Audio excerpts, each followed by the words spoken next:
Alright, we should be live. Day 6 of web development, learning web development. And today we will be working on building a couple projects to wrap up the foundations course in the Odin Project. So we're going to start out with the Etch-a-sketch, and then we're going to move on to the, I think there's a lesson on objects, and then the calculator app. So that's what we'll be working with today. So, yeah.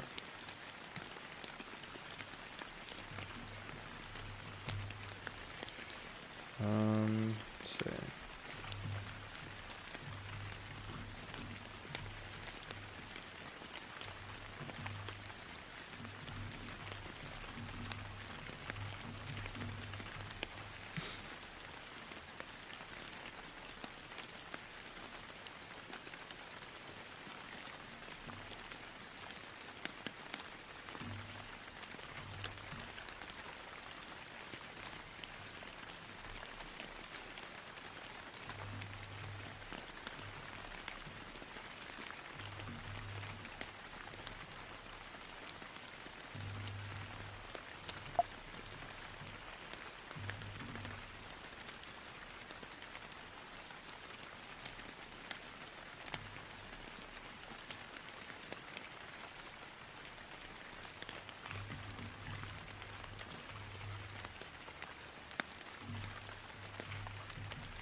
Failed to load. What is this? Oh. Why is there a fab icon? What the hell? It's random. Okay, well, looks like it's working anyway, so we'll do an initial commit.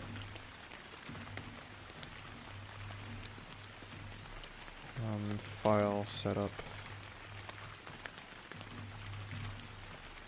Or basic.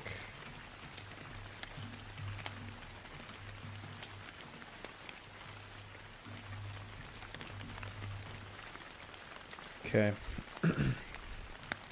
So what we want ideally is, let's start with creating an area for the,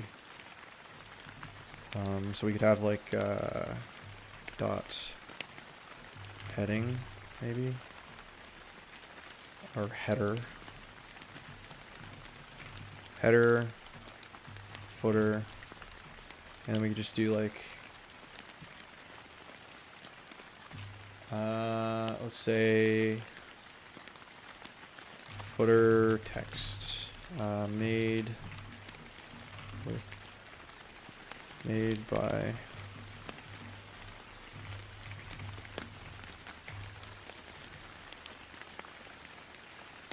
and then we'll just do dot header title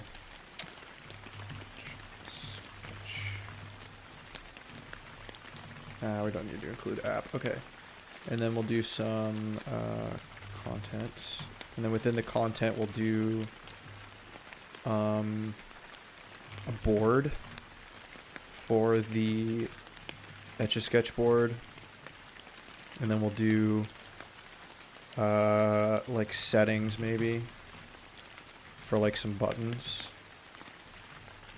And then, so we'll just go into the style CSS here. Let's do like a font family.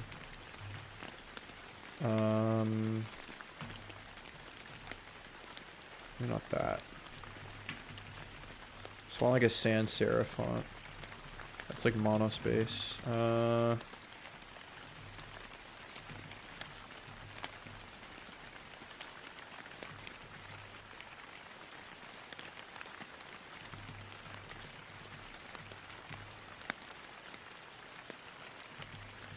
Verdana, maybe?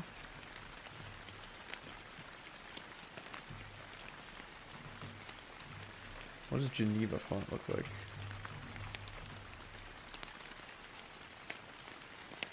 Oh yeah, that's fine. We'll just go with that, and then we'll say,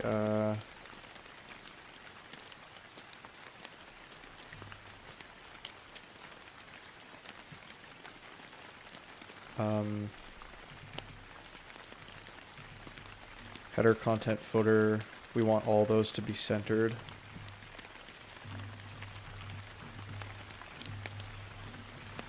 So we'll do display, flex, justify content center, and align item center. And then we will also do a min height of 100 VH.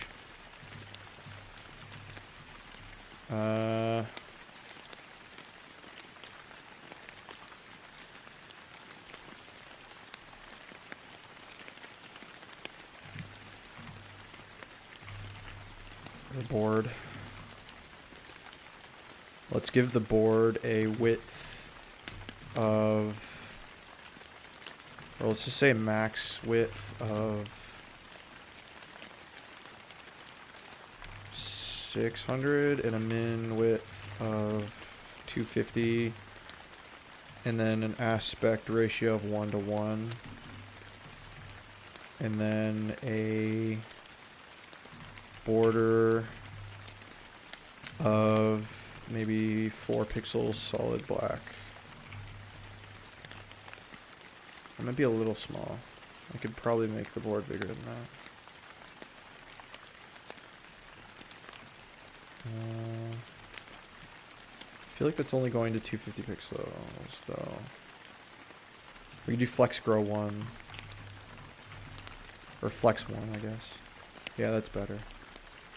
Okay, so now if we do that, it should shrink. Okay, good. And then we'll also add some padding to the body.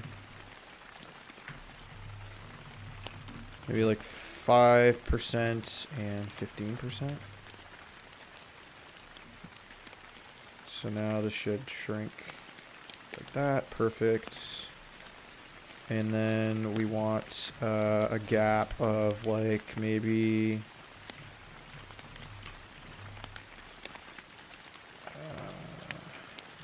oh, because this, okay, so this needs to be flex direction column.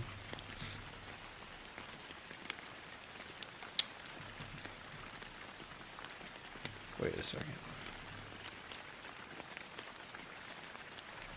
Is the board in? Yeah, so interesting. I don't know why.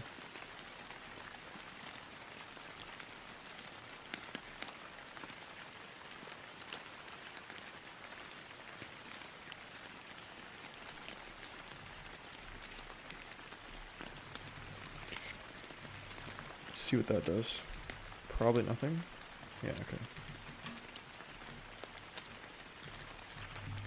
Oh, because you know why?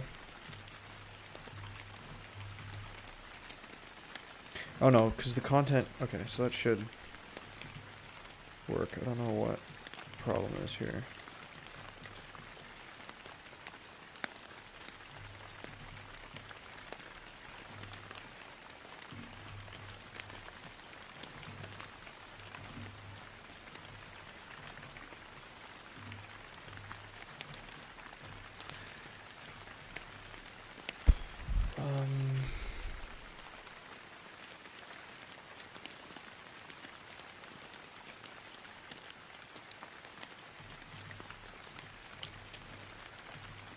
You know, we could start with is we could just start by putting the oh no, the flex direction isn't column. That's part of my problem because this needs to be, and then flex direction is column. Okay, and then just fine. Actually, you know what? Nah, it's fine.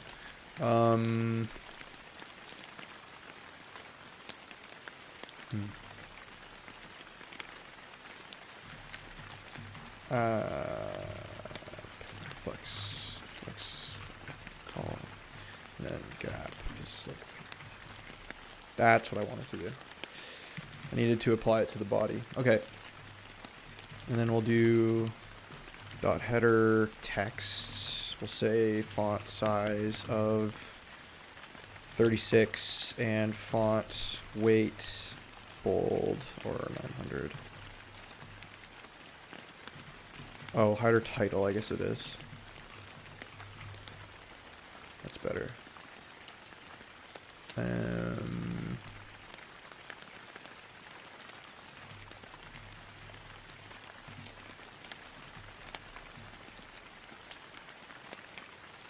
I wonder if we should...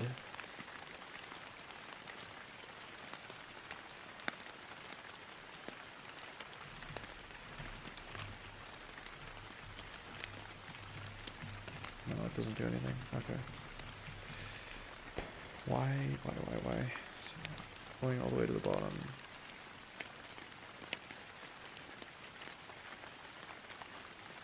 Oh...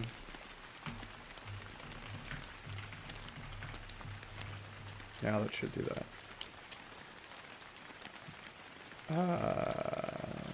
Interesting. Actually, no. So if we're justifying content, to space between maybe. Space around. Space between.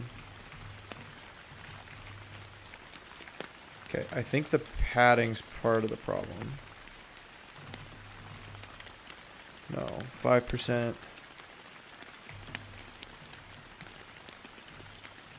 Okay, now this guy can't grow, which is weird.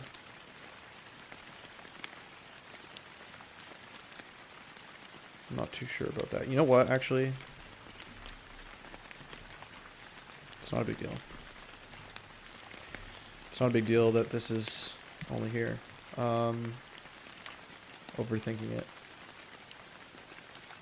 So now what we need to do is we need to have, within the board, we need to have a grid of cells which need to depend on the size of the playing board. So what we can do is we can say function init board with like a size parameter. I don't know if I can type this. Can I type this as like an int? Integer? I know I probably should just use number. Let's just say number. Shit, how do I should probably just use TypeScript, but I don't actually know how to use TypeScript, so let's see. JS type explicit types.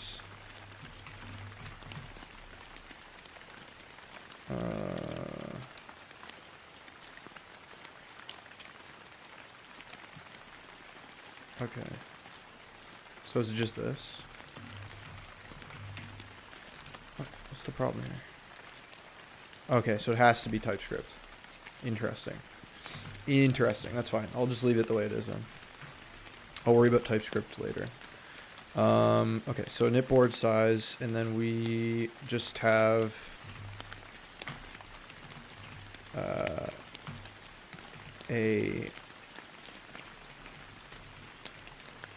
actually, why? That's not what I wanted. For let I equals 0, I is less than size I plus plus. For let j equals 0. And then we're going to create a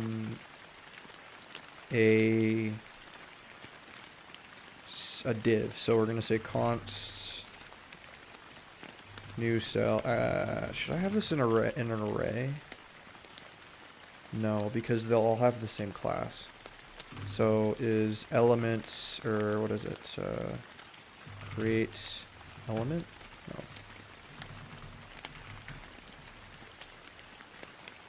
Oh no, not create element. What am I thinking of? What the heck is the I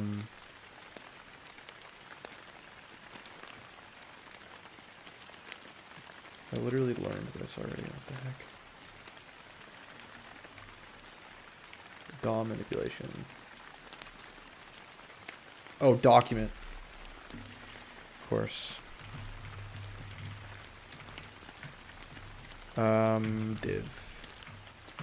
And then we'll say new cell dot add class list dot append cell, and then we'll say, oh yeah, we need also get a reference to the board. So const board element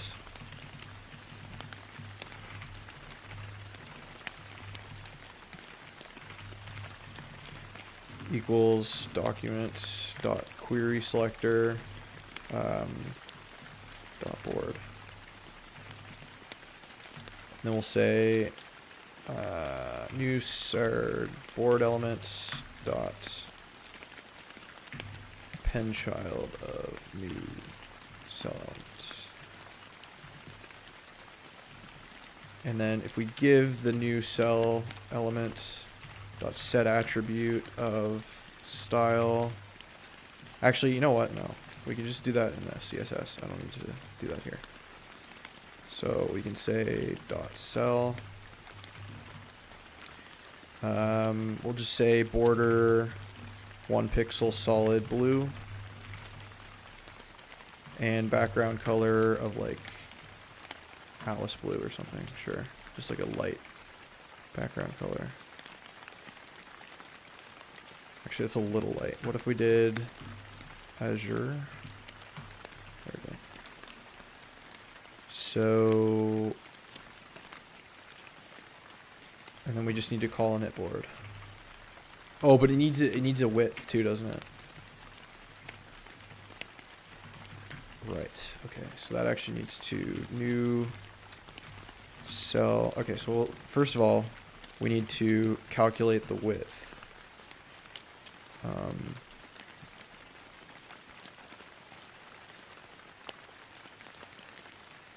Of the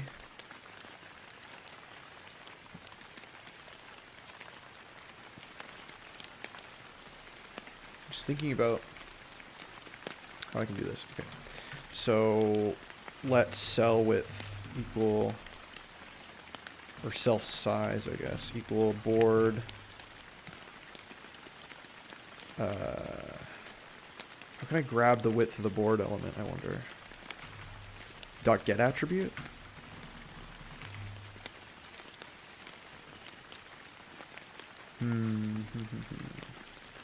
Get attribute from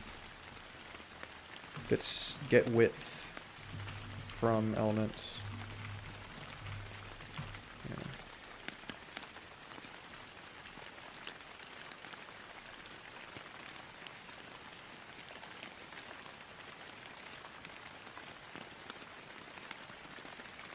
Oh, it's just like dot client width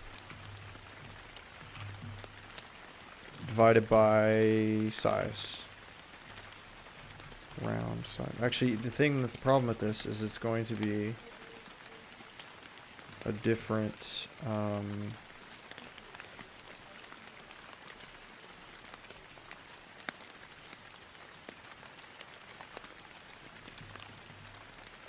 does this need to be, can you have pixelated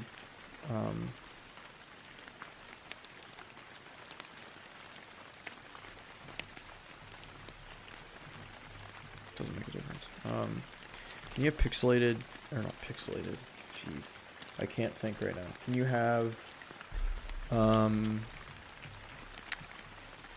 you have, decimal pixel values? I think so. Like if I did 36.2 or 0.3, yeah. See, okay, so that won't break it. Okay, so I can just leave that like that then, and I can say new cell elements. Can I actually just change the client width itself, or is it is this a mutable property?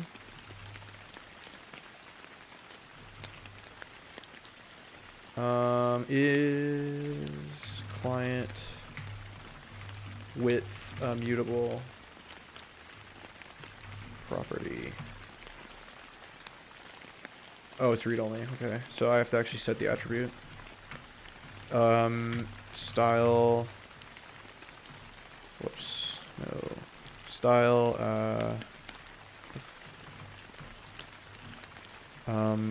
Width. Cell size. Is this like? Can you reference variables in? Actually, no. What if we did this? Can we do it like lists, or not lists? Do this size. I think that works, right? And then init board. Let's just say 16.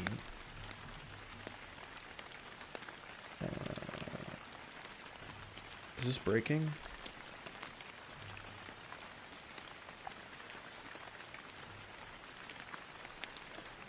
I don't know. Should be selecting the board, yeah.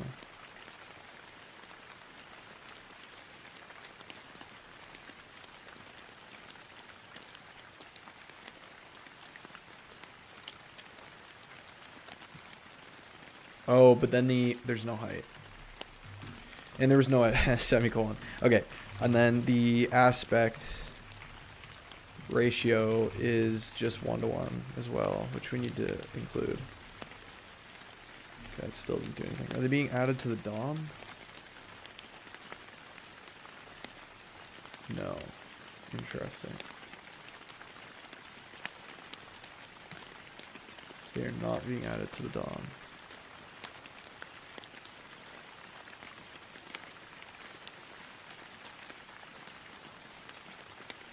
Let's just,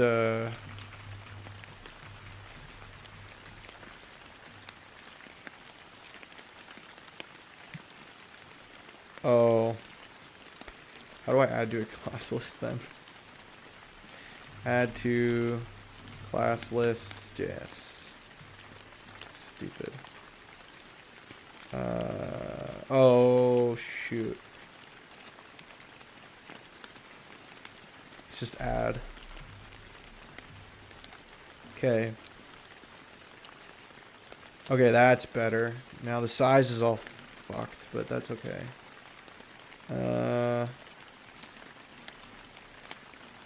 Oh, and I need to make the board flex too, don't I?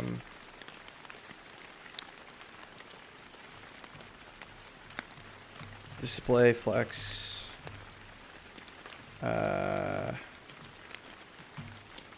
Flex flow. Row wrap, right?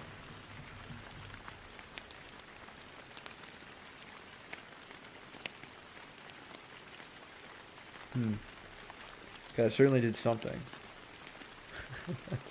that certainly did something. Okay. Let's see here.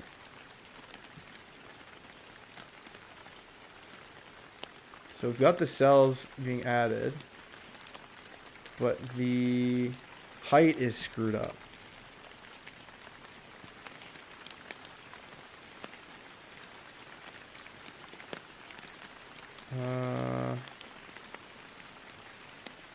Oh, and you know what else too? Okay, so let's do this. Let's add the cell style here. Okay, so yeah, we already got that. So we'll say aspect ratio is 1:1. And then we'll say also border, or not border, flex grow is 1. Or flex is 1. What is going on here?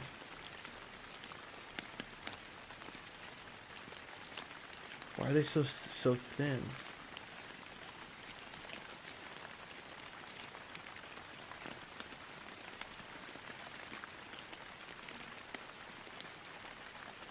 That's so broken. That's so broken. Hello.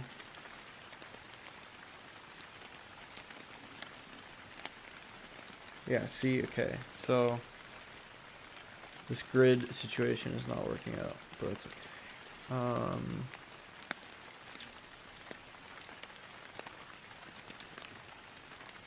We shall prevail.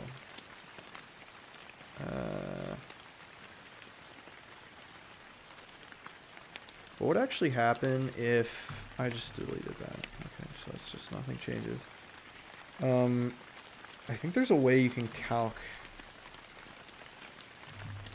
calculate. So width is calc. Yeah, you can do this. We haven't technically, I don't think this is in the curriculum yet, but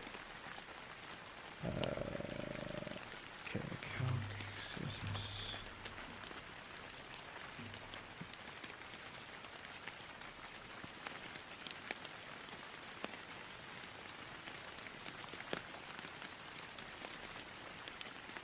But I don't know if you can reference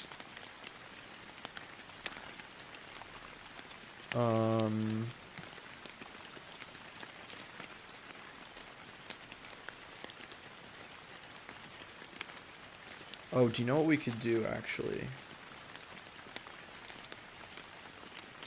Is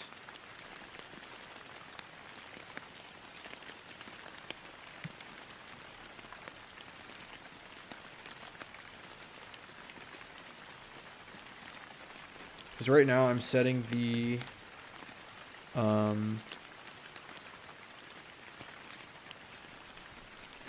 size of the cells to with respect to the size of the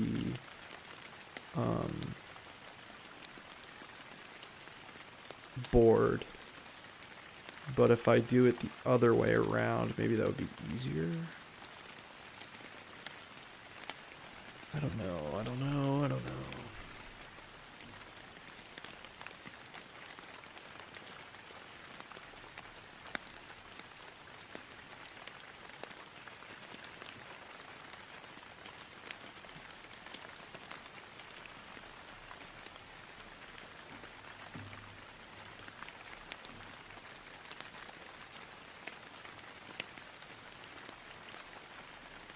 I could easily accomplish this with CSS Grid, but that's not in the curriculum technically yet, so I'm just going to contend with the horrors of Flex. The other option here is to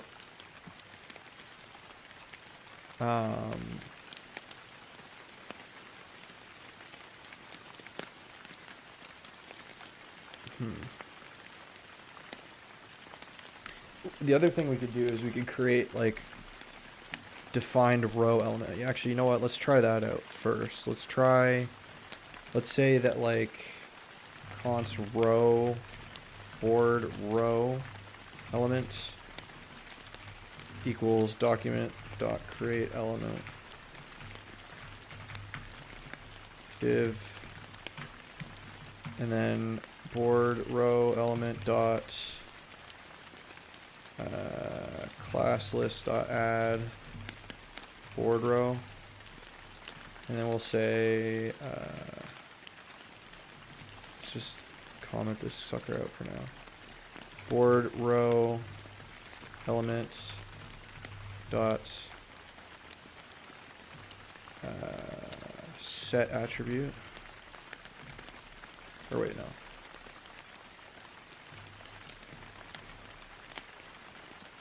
What was it? It wasn't set attribute. It was set attribute.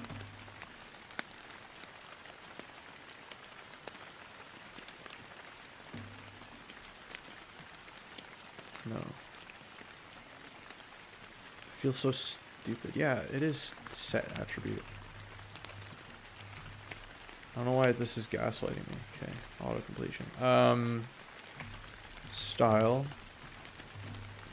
And then we'll say width is 100%. And then the height is cell size.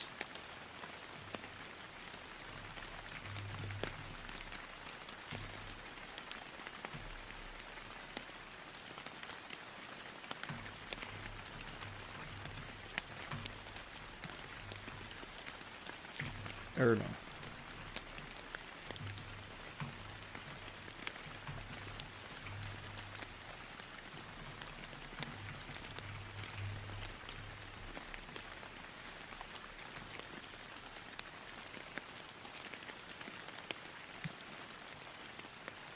Oh no, it's just straight up not appending.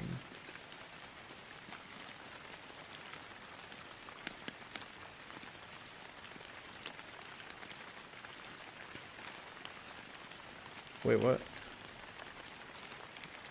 Oh, did I misspell something? It's possible. What? Board row element.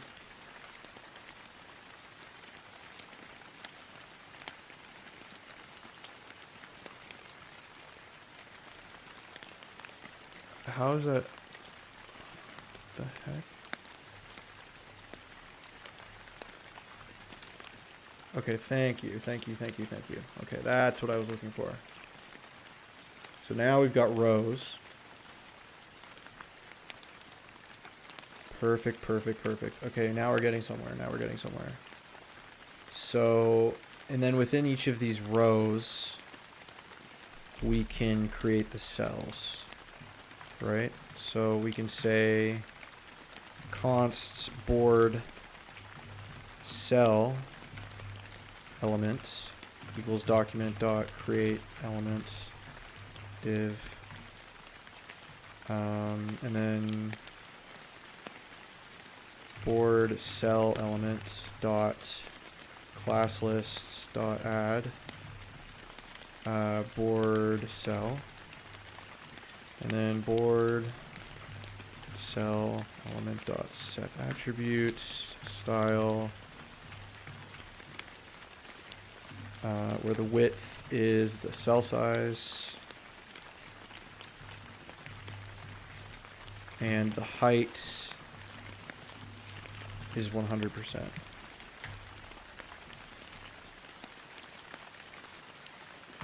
And then we append to, actually before we do that though, we need to change the board row to be display flex, right? And then we append this guy to board row element dot append child of the board cell element. Perfect. Now we've got our cells.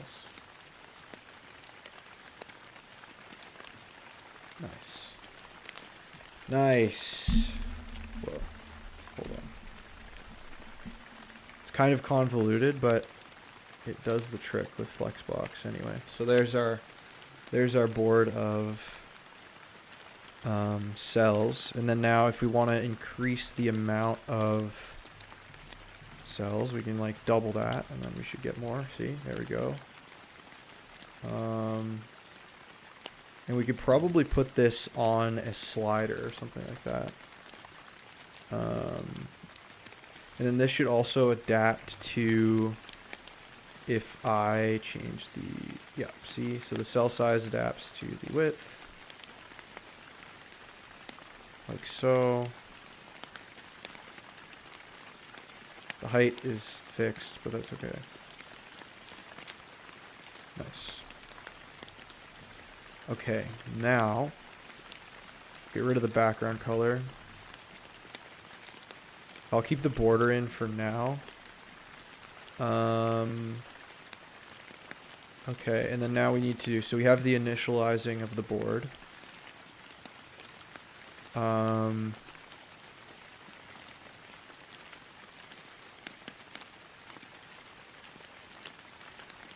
So what are the specs actually for this project? Yeah, 16 by 16.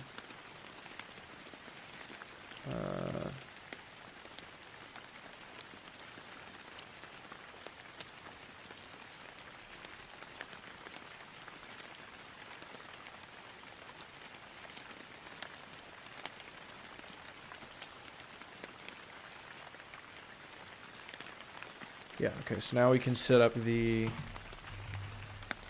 event listeners for the cell elements, which we could honestly probably just do in here now.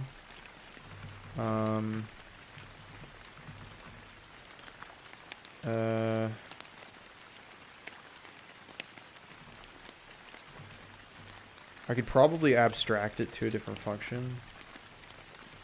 But actually, let's see, add hover to cell. Cell. And then we can say cell dots add event listener. Mouse enter. Is that like the right?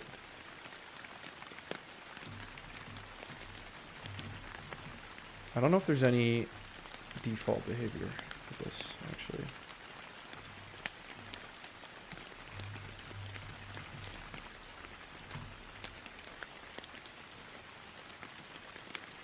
Okay, that is the right event. Default behavior.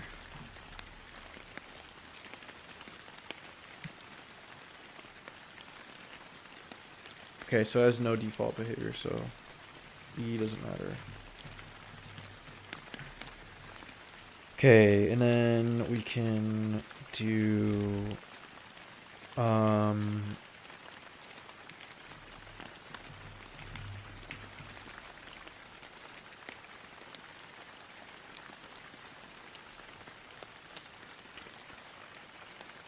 what can we do?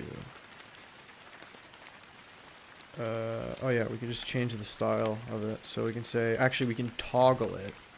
So we can say, what we can do is we can add board cell filled. And then we can say color black. And then we can just toggle whether or not. Can we get some lo-fi? I mean, we can if you'd like. Just a second. I'll axe the rain. I just need to get to my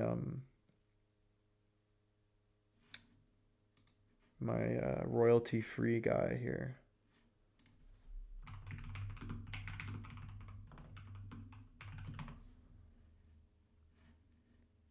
Yeah, this guy. Or wait, apparently this is no copyright.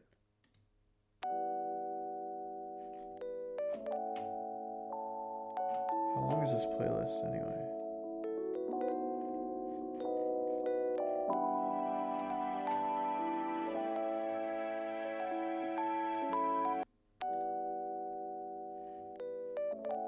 Doesn't say.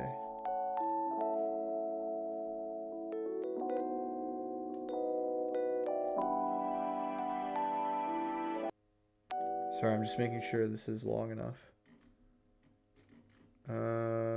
I mean, that'll go for like a good hour and a bit, so I'll just trust that I am using OBS, correct? Correct.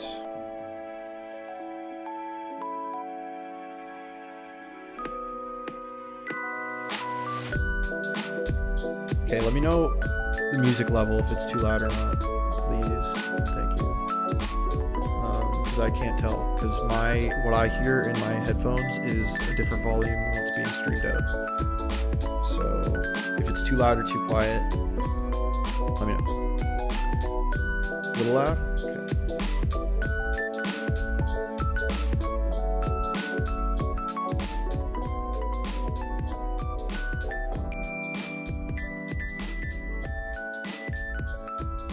How's that?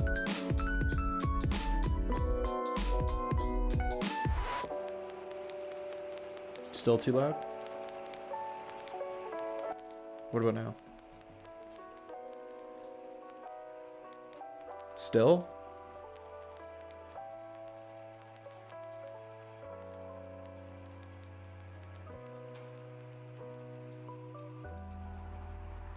Okay, I'll keep going. I'll do like 30 decibels.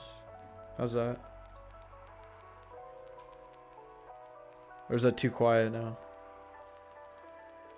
Okay, I'll bring it back up a little. I'll do like 25 there. How's that? Good?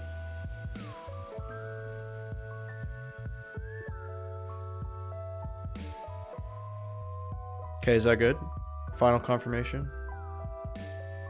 Okay, 25 good. Alright, thank you. Appreciate it.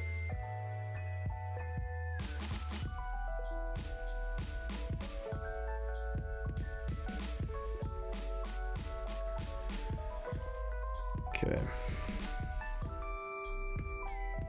It's because the volume for the rain is different than the volume for the whatchamacallit.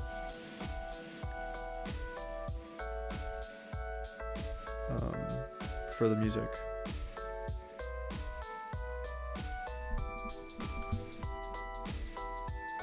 Okay, so let's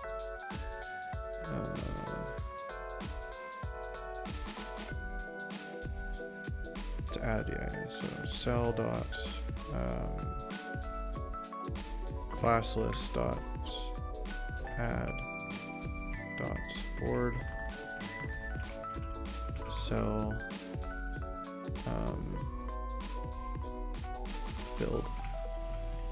We just want to add it because we're not in like in a sort of erase mode, right? So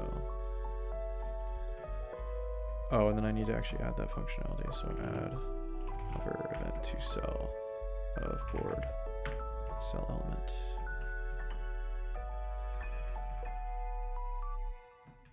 Actually, I want to add that probably before I append it to the row.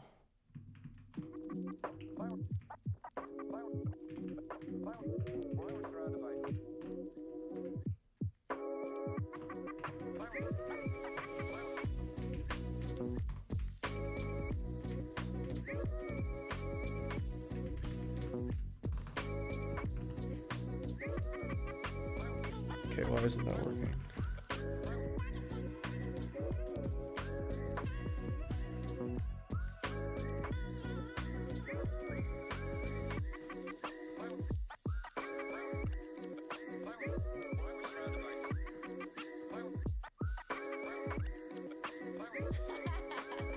We'll just do a console log as well.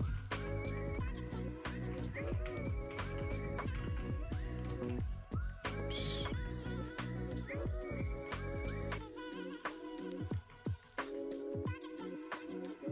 Okay, so it's obviously triggering the event to occur, right? So that's not the problem. Cell.classlist.add board cell filled. It's probably a naming problem, right? No. Board cell filled, color black. Oh, is it background color maybe? That could be it. No. Board.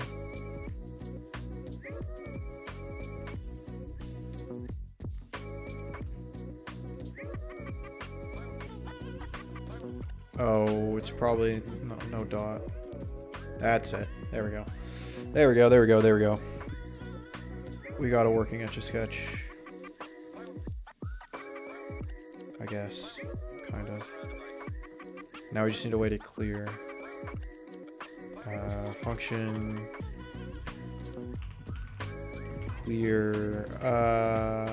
clear cells. And then we could do const board cells elements element list equals document dot query selector all of the board cell, and board cell element list dot for each cell. I think it's just this, and then we'll do, or is there a different syntax here? Oh. It's an arrow function, of course.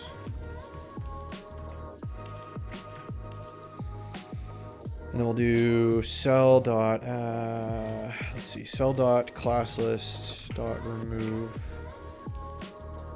or delete. Is it delete? Board cell filled.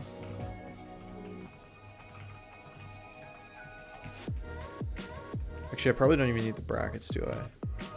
I'll just do this.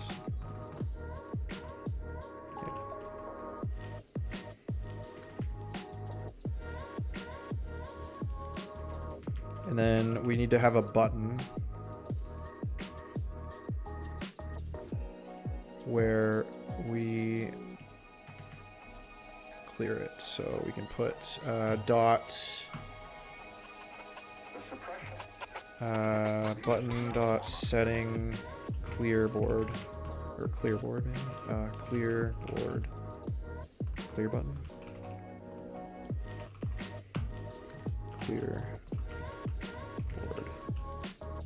Oh, and then we need to have the content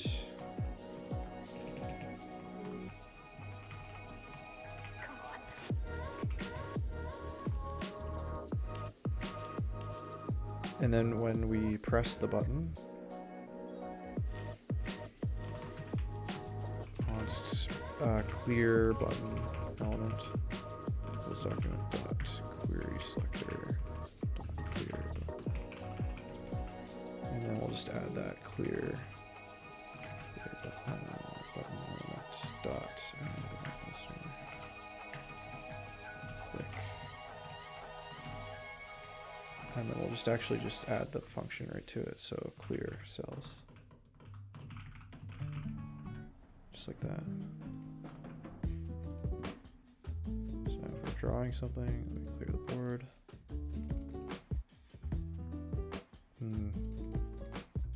Oh, maybe because there's no defined background here. So if we do white.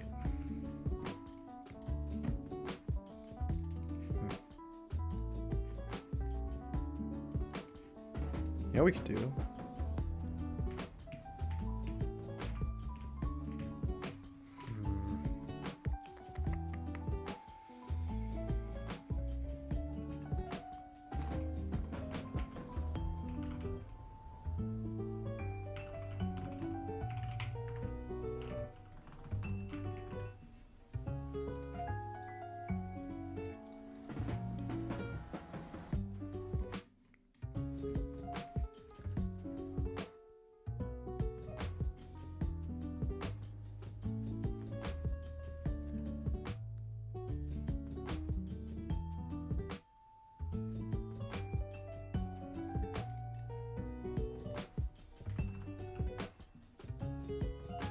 Whoa.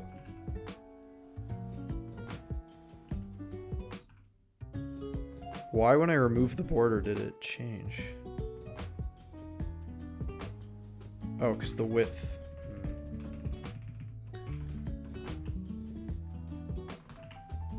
What the heck, bro?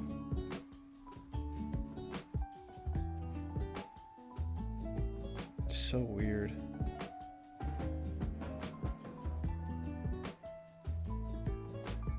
When I removed the border, it changed the...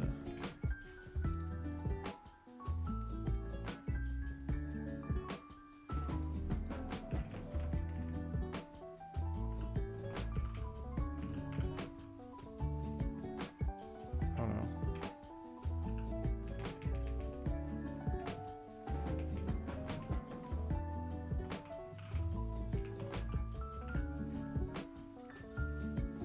Yeah, I have a feeling now this is 250, right? Probably. This freaking thing. 242. Weird. Oh no, it's 250 by 250. Yeah, so it's not growing properly. It's probably because we screwed around with the content flex direction.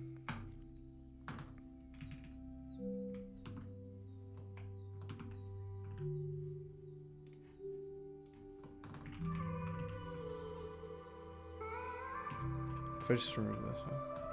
No.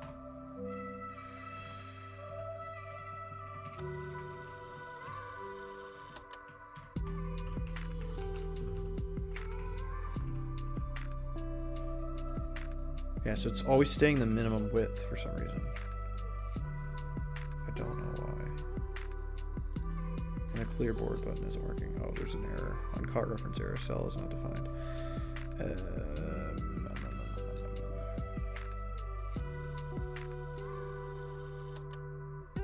Why? Oh, or is it just... Is that how that works? Ah. There was an error and I didn't even know. Okay. That makes sense. That makes sense. So we can remove this guy. This should also just not be necessary.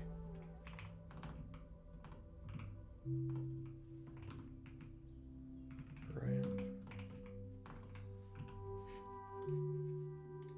Yeah. So the background color thing is necessary. Let's see. Let's do a, well, let's do a push. Or a commit, rather. Drawing.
Okay, now I just need to figure out the sizing thing.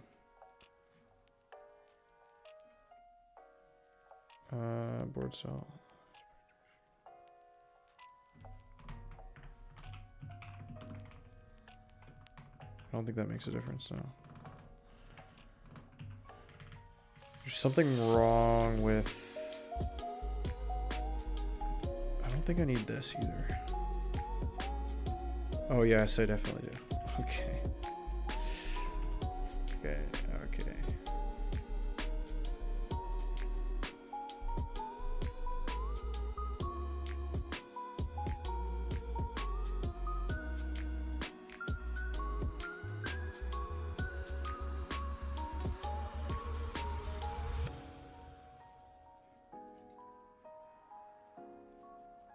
There's a star. Okay. I'm just confused why this is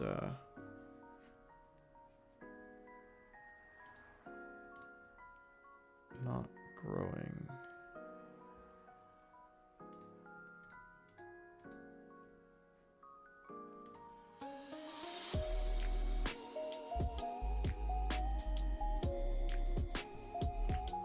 Let's do a max, actually. Keep the max.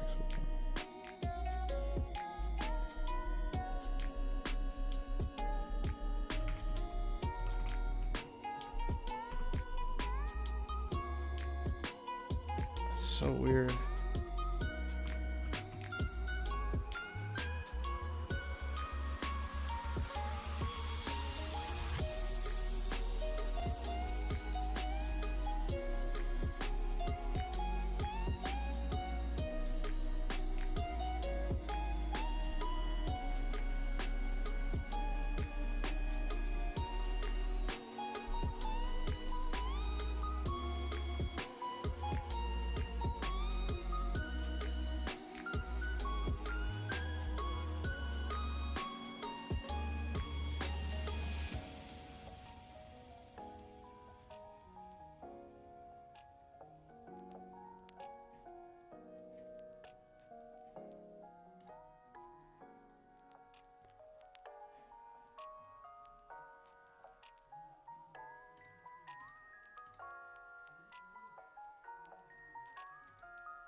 Okay, I honestly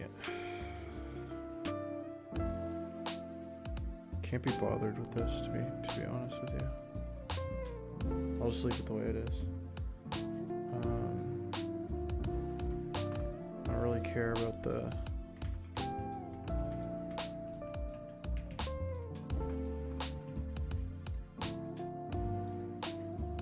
I probably actually don't even need that, do I? Oh, yes I do.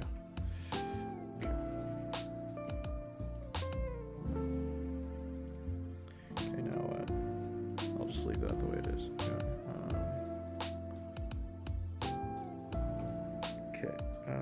Love your effect. Change the group. Give us change.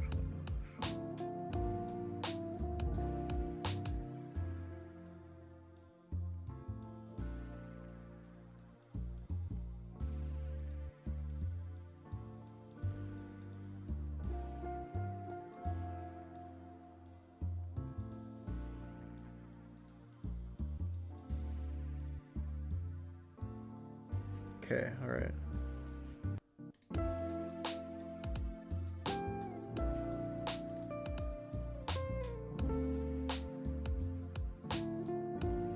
Is there a way to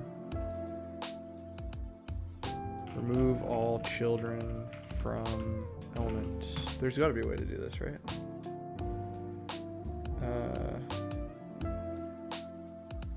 Oh, you can remove by inner HTML, I see.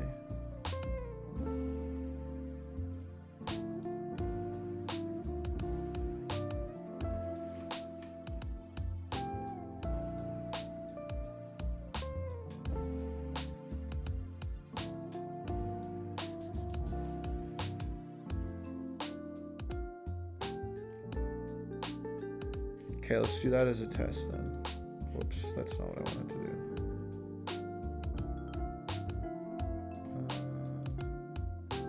Hello. There we go. Okay, so let's do that as a test. Let's add another button next to the settings. So we'll say the settings have a display flex as well, and then we'll say resize button, resize board. Oh, and then we need like a gap too. Good evening, everyone. The highlights of the news this Thursday. Traffic accident. Beaver County man is being held for murder. More labor. Let's just see if this clicking this removes the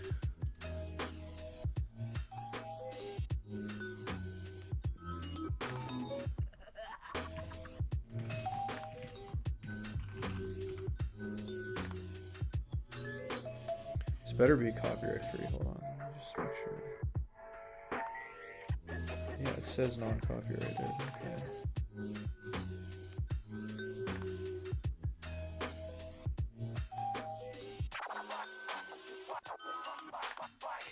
Okay, so this is, some people are saying that is copyrighted music, so I'm gonna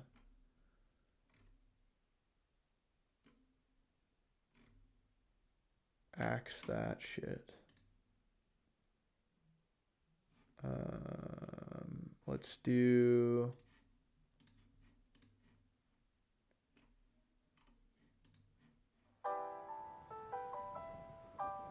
this.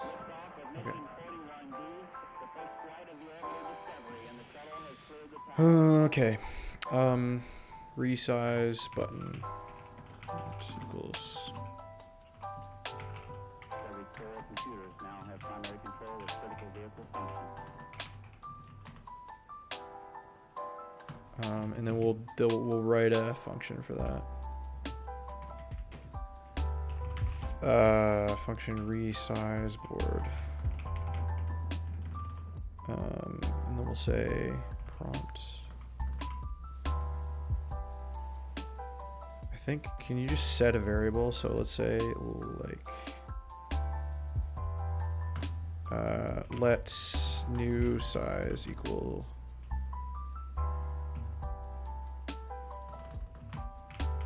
and we'll say while new size is less than, and then we need to set like thresholds. So we'll say const min board size equals, let's do 8, and then const max board size is 100.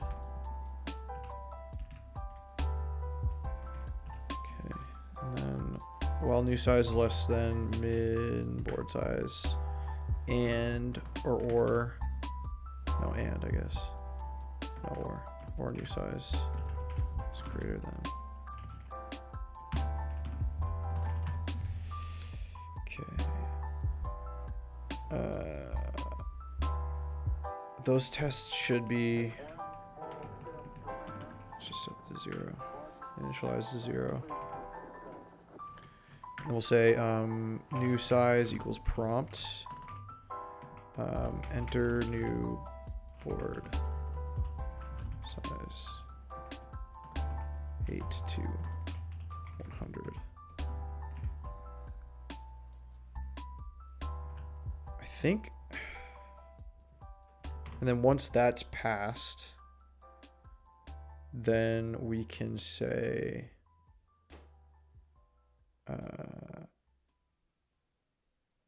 we'll get rid of everything inside of the board dot text content equals nothing, and then we'll say init board of new size.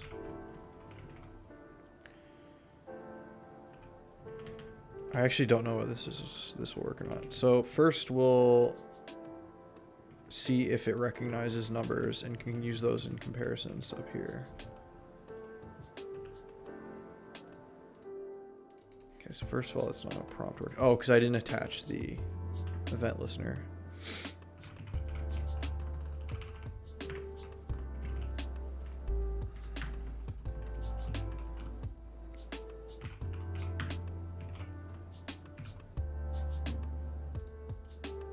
So if I enter something invalid, this should work. Yeah, 2, but if I do like 8, nice. And if I do 101, it shouldn't work. 100, sick. All right, that does work.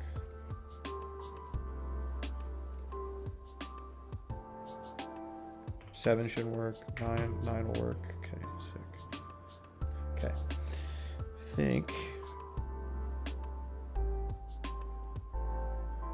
that's good. And you know what we'll do is we'll actually make this dynamic here.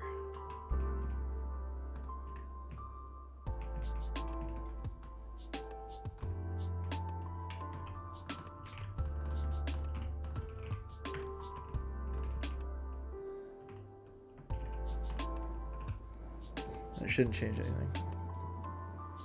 Yeah. So 10. Okay. 64. Nice.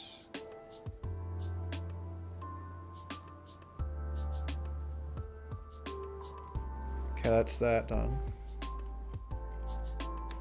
What else do we need to add to this?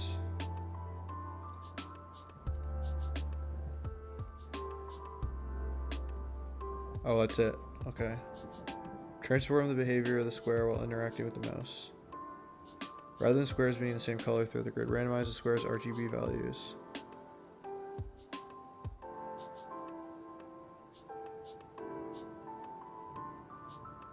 Oh, I see. Okay.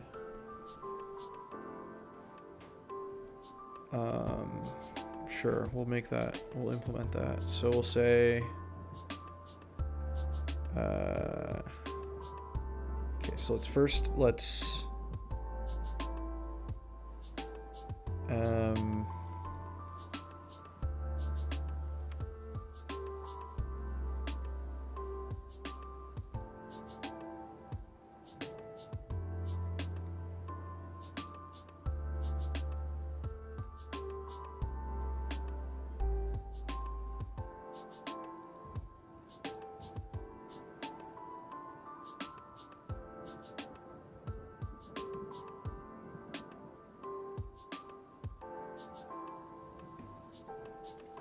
we can actually start by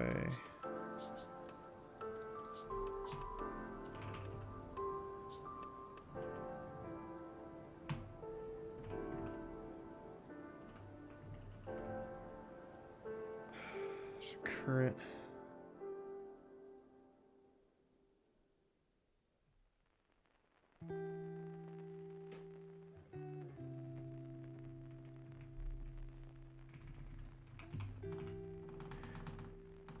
Okay, so we need to somehow get away of getting the cell opacity.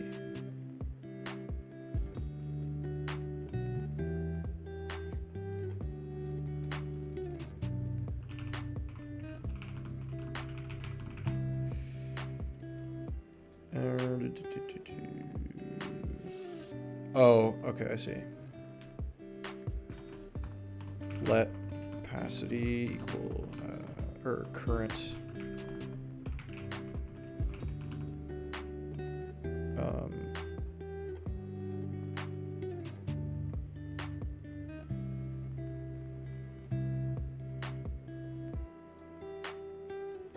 window dot get computed style of cell dot get property value.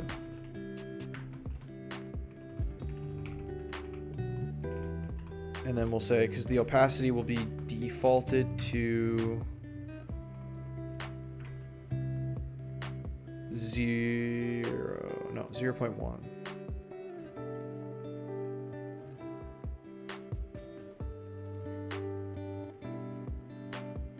Or actually, wait, if we just put this, if we put this in here like this, like,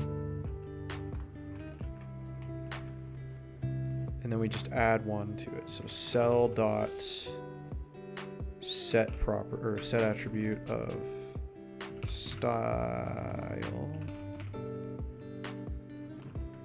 opacity equals current opacity plus 0.1.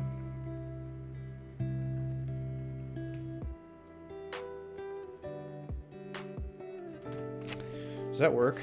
I wonder.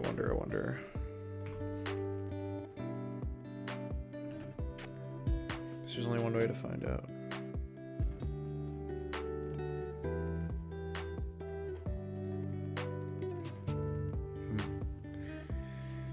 So obviously this doesn't work, right? So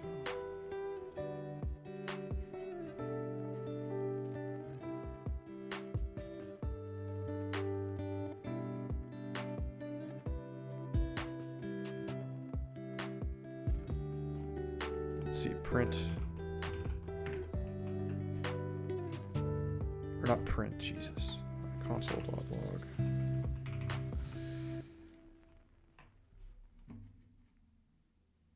Yeah, so it's just one.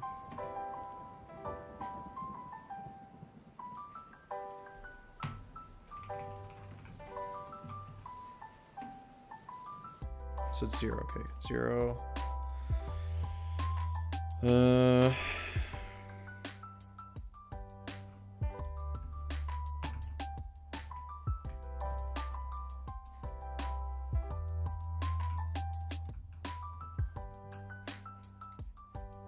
Still 0.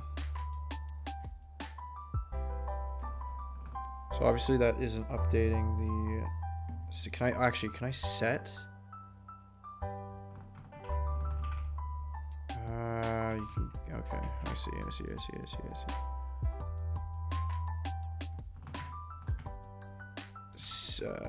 Window.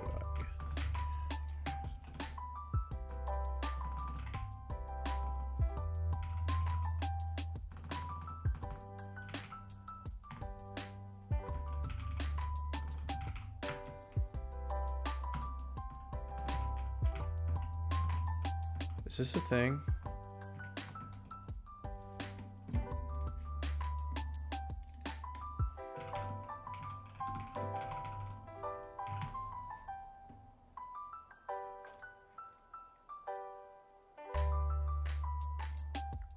Okay, that's not what I'm looking for.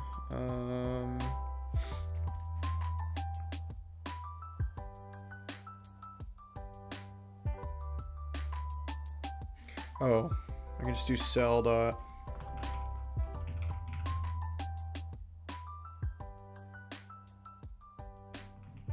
There's no shot that works though.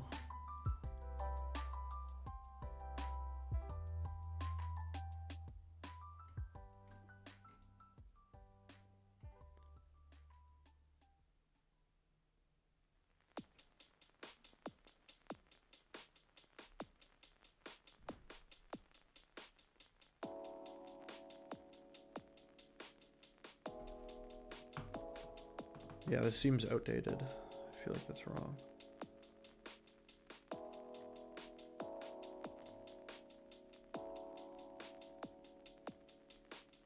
Okay, well maybe not. Cell.style.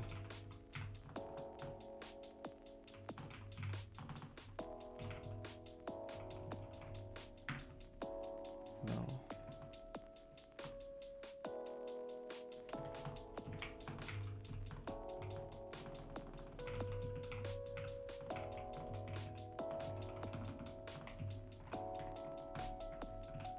I don't think this will work, but we'll see.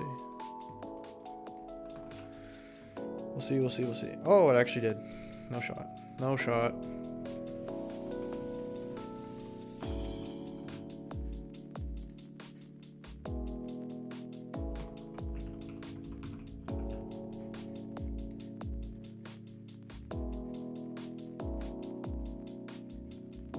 Okay, well.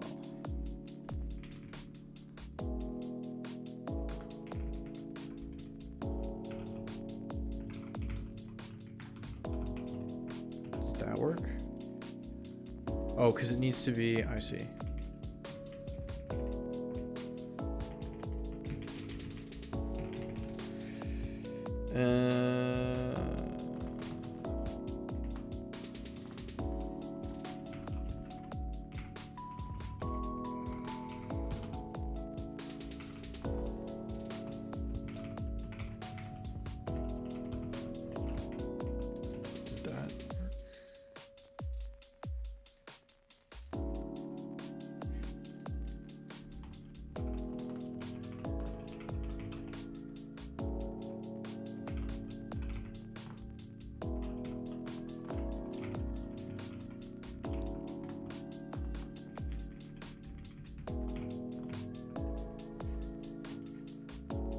Yeah, so it's not actually updating. Okay, so I could do, this is a bad way of doing this. Old.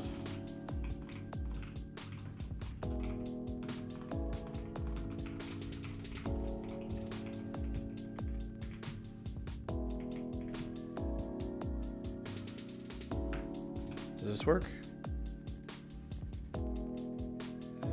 Interesting. No, does not work.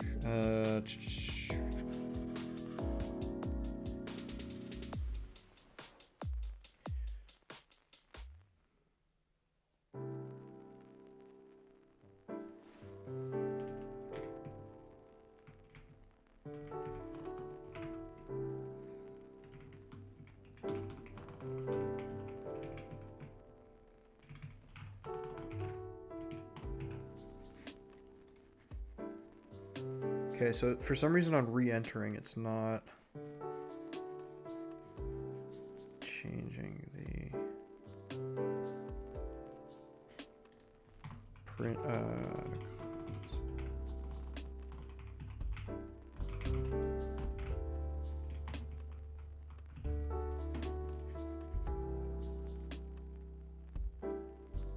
What the hell?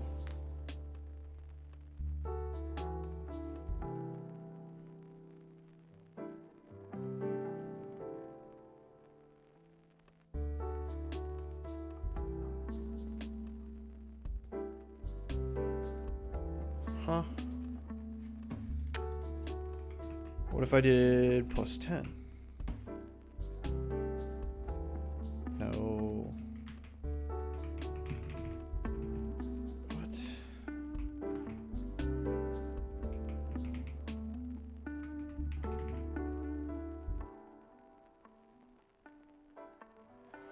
This is so confusing.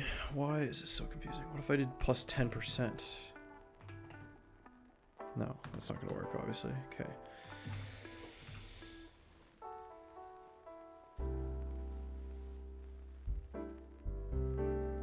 How is that even possible?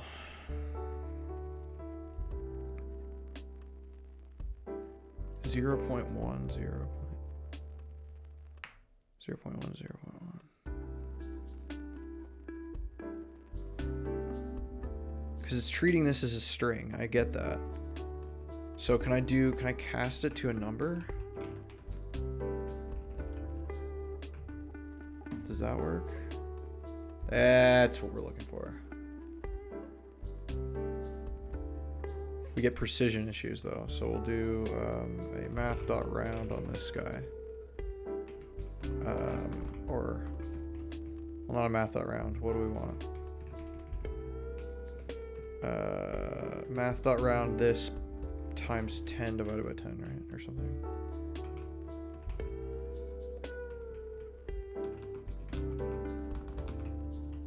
I think so. Yeah.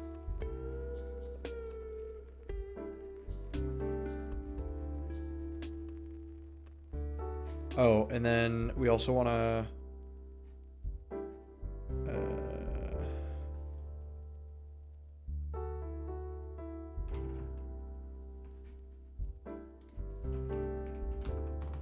is max just a function that works? No. math.max.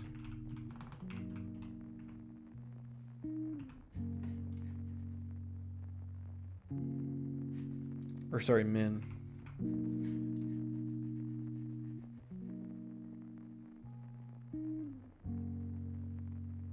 Yeah, so we shouldn't get any higher than 1.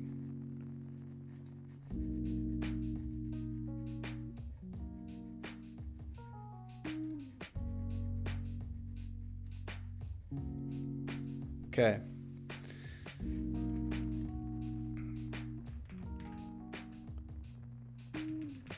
We can just make that the way it is. Okay, so then we'll say git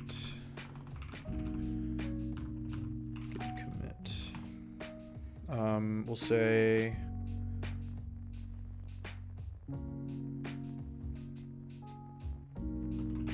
modify or add board resizing and gradual opacity increase for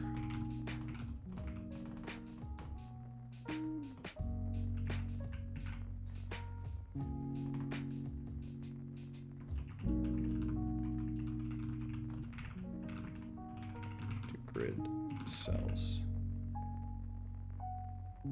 or board cells. Okay, good. And then we'll git push.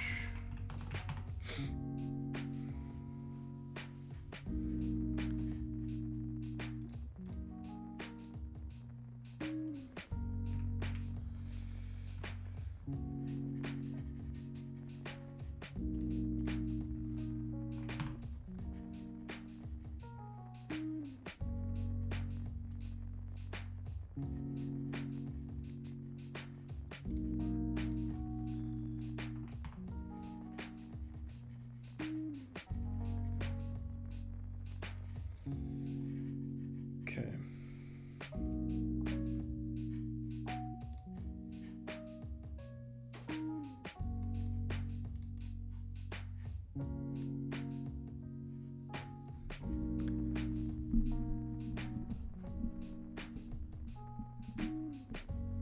Now we will just put this, deploy this.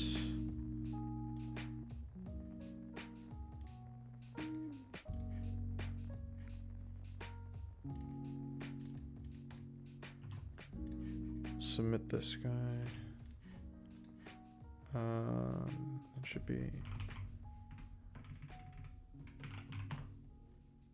It should be live soon. No.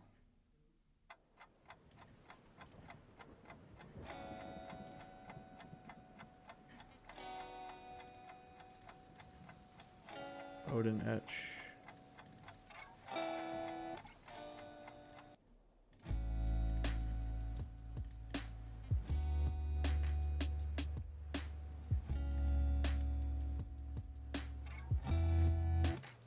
Okay, it's working now.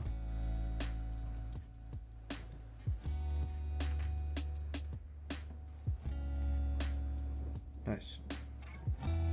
Okay, so that's the Etch-a-sketch done, and then I just have the object basics and the calculator. So I'll leave the music running. I'm just gonna take a 2-minute break, go to the washroom, and I'll be back shortly.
Alright, I'm back.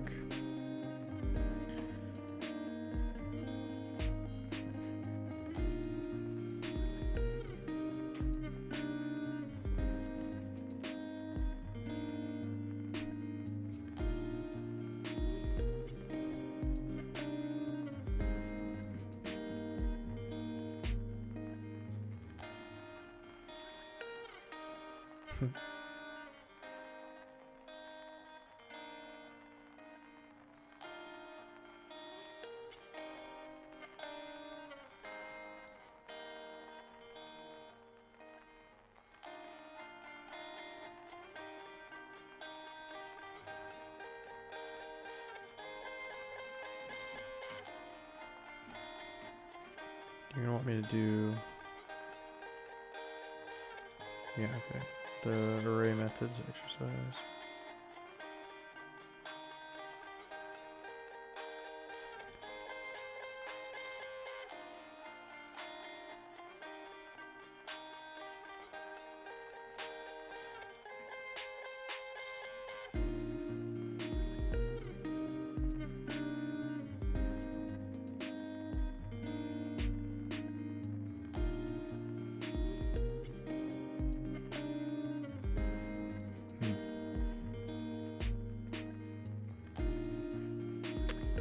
Okay.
I think anyone that makes a property multiple words without like a underscore separator is a little silly, but that's okay.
Hello, Dobra.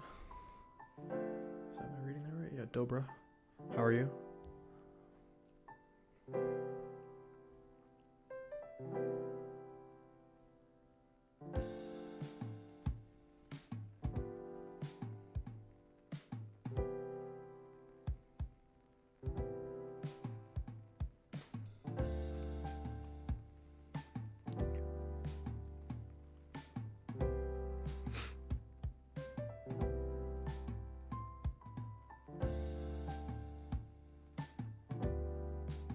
Oh, Geel. Okay. Gotcha.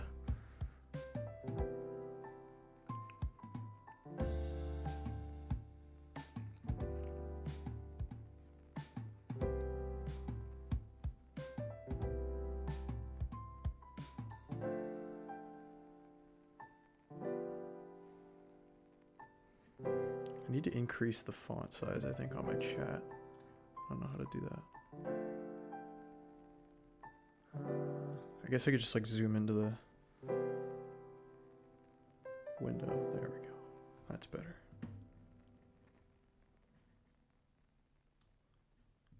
Now I can actually read properly. Okay.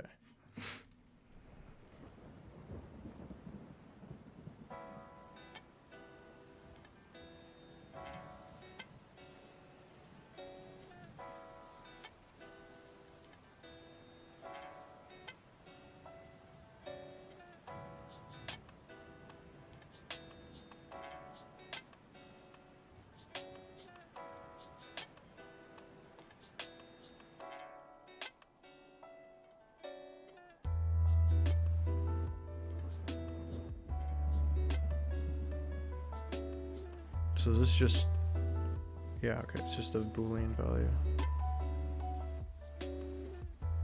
Yeah, for in loop.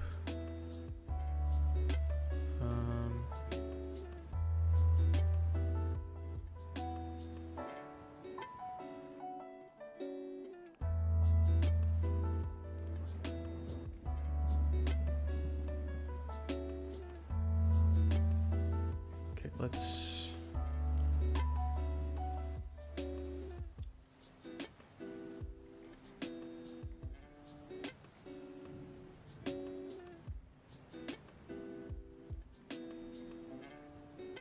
So properties by default are strings, right?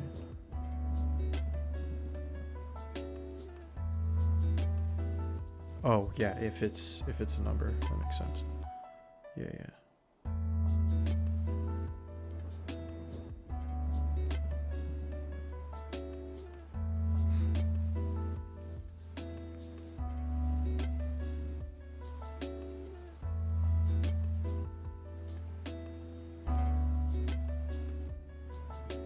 Like key and user, yeah. Okay, that's easy. Ordered like an object. So we're just ordered.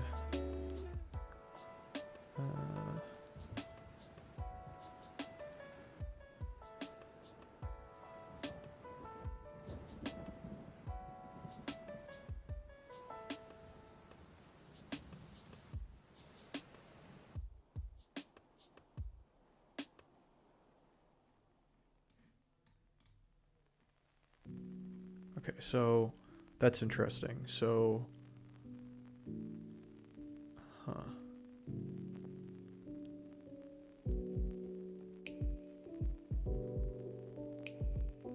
if it's an integer value, it's ordered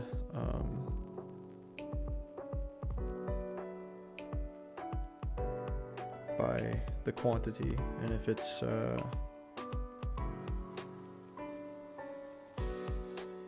non-integer value, it's ordered by creation. That makes sense. Okay.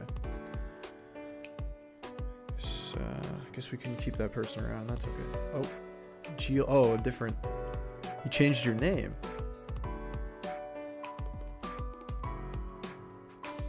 Or are you on a different account? It was my first time see live.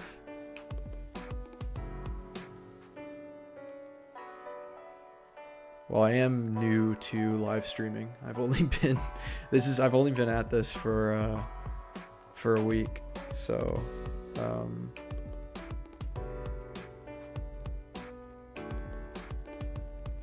Yeah, kind of new to this. I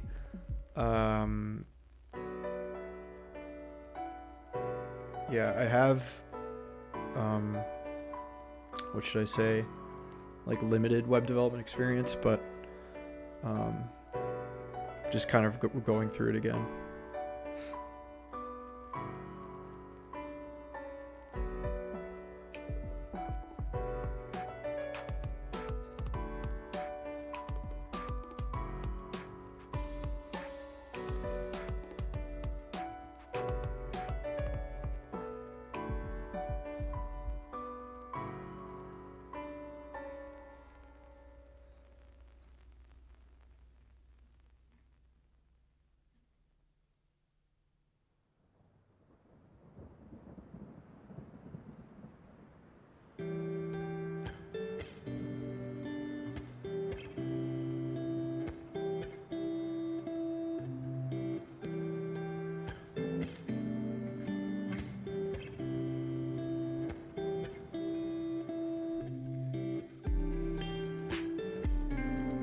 Oh, it was your first time seeing like a YouTube live?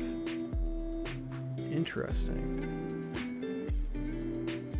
To be honest, I personally don't watch YouTube lives myself that much, but I figured I would kind of document my process here. But it's nice to have you around.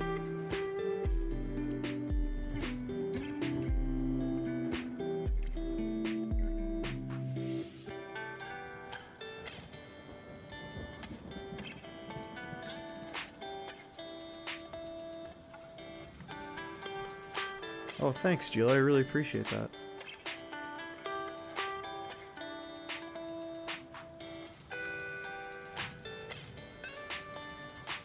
I spent a decent amount of time working on that video.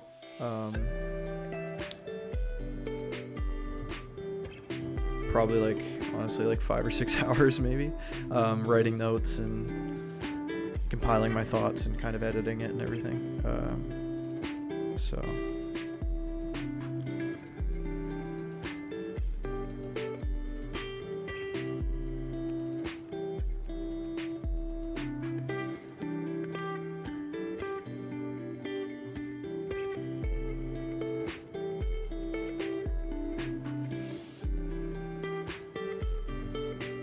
I appreciate that. I'm glad you can find some support in my videos. That's kind of honestly what I'm going for. So I'm really happy to hear that. I think the goal of what I'm trying to do here is have a group of like-minded people that motivate each other. So yeah, that's kind of...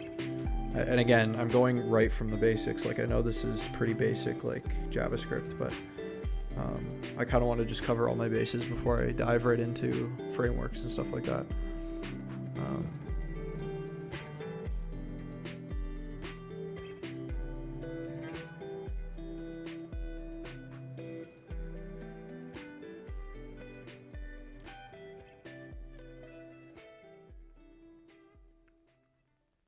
Oh yeah, that's true.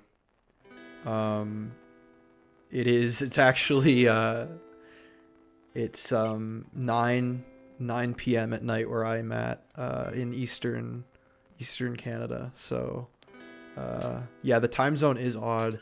How much further ahead is India then? Like, what time is it for you? Because I would guess it's like probably, yeah, if it's early in the morning. Yeah, it must be like 5 or 6 a.m. or something like that. Because the thing is I could do morning streams on the, yeah, 7:30 in the morning. Okay, that makes sense. I could do what would I say? Like morning streams on the weekends. For me, and then I think if you're, I guess you're like, what, 10 hours ahead of me, roughly, right? No, more than that. No, 10 hours. 10 hours. 10 and a half hours. So if I did a morning stream, then it would be like evening for you. Oh, awesome. I really appreciate that. My live is the first thing you join. That's awesome, man. That's awesome.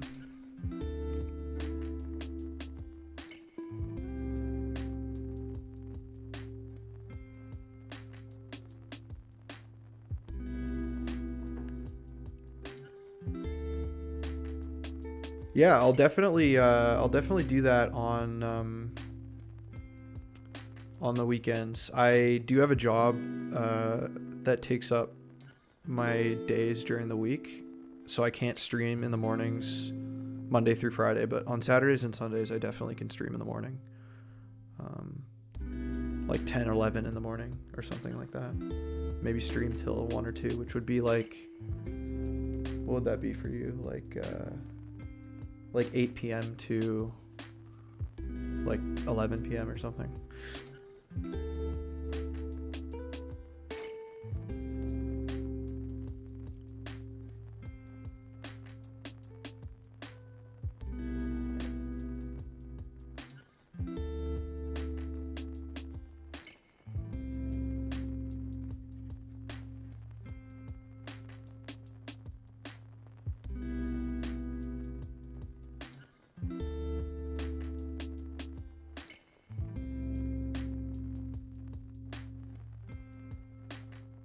Yeah, it is scary,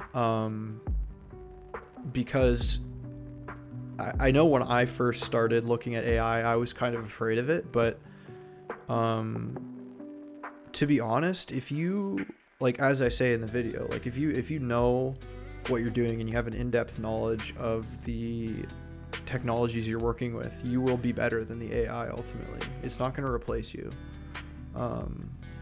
If anything, it might increase your working efficiency if you work alongside it, because you can get it to write like functions for you and stuff like that, but it won't replace you if you're a good developer. In my opinion, I think AI is only going to replace, if anything, like bad developers or like junior developers. But if you know what you're doing and you have a design mentality and know kind of the technologies you're working with at an in-depth level, that's going to be very valuable to an employer, even today. And I work in the IT industry, which is a little bit different than software, but I can tell you right now that at least in Canada, we're nowhere near the point of AI replacing our tech jobs. Despite what the internet hype bubble is telling you, it's not true, in my opinion. So you have nothing to worry about. Plus, coding is fun. Like, if you're sticking around here and you enjoy coding, that's kind of what I'm all about. So we're just going through some basic object notation here.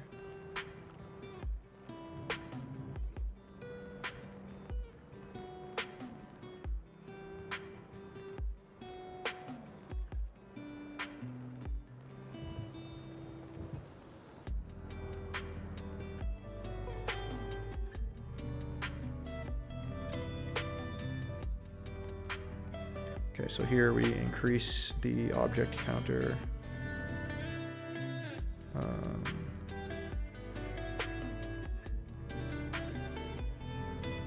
Increase counter object of object. And that would be 1.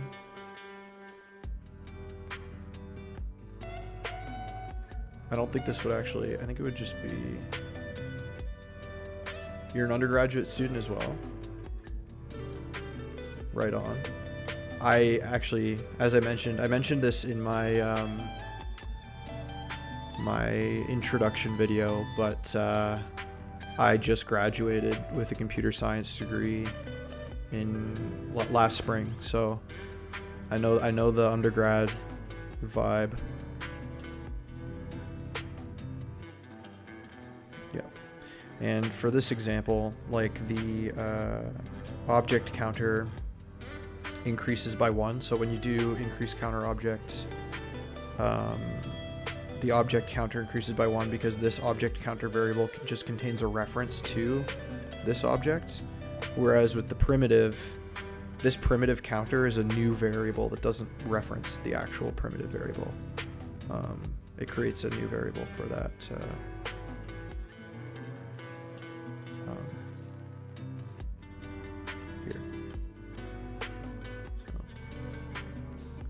So, yeah.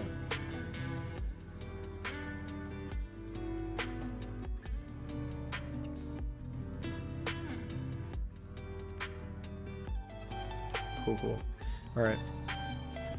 Let's do some lessons here.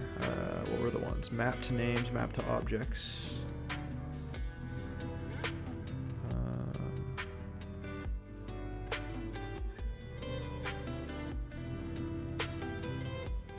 Write the code that converts an array of names.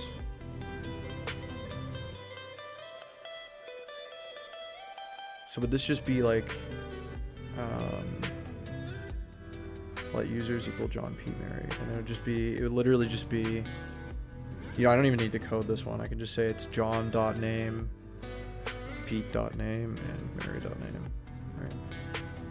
Or you could just, sure, that's also, you could do that too. You could have a map function, arrow function here. But if we're talking explicitly, sure. Okay. We have an array of user objects. Each one has name, surname, and ID.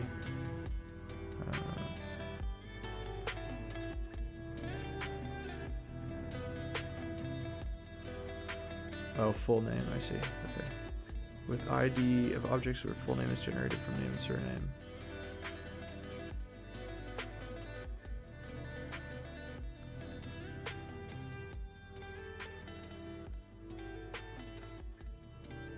So, you know what I'll do? I'll pull these extra because there's no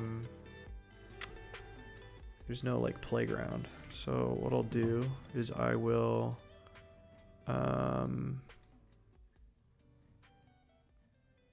get a new I'll open up a new JS practice.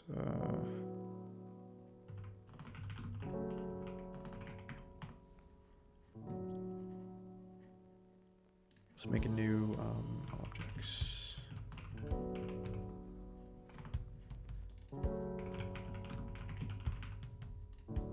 And then we'll just link that to a new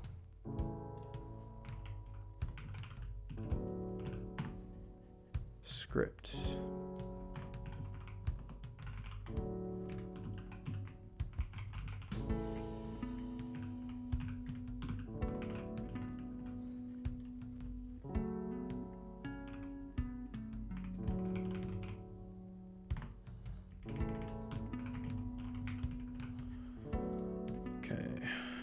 Go.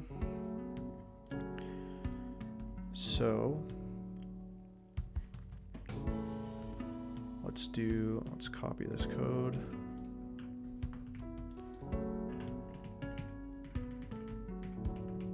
We're going to do users.map. I think that was the, yeah. And then we'll say person.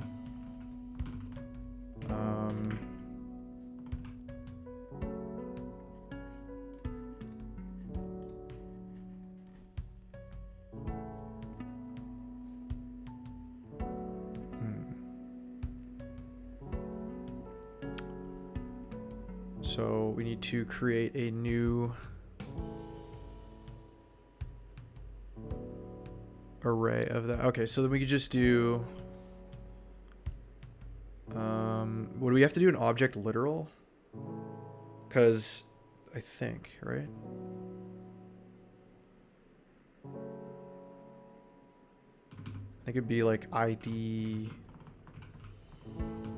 person dot ID and then like full name,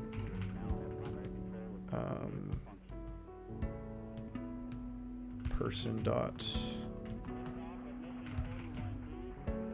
name. person. And then this would need to be, we can do this as a, we can do string comprehension here. We can do this thing.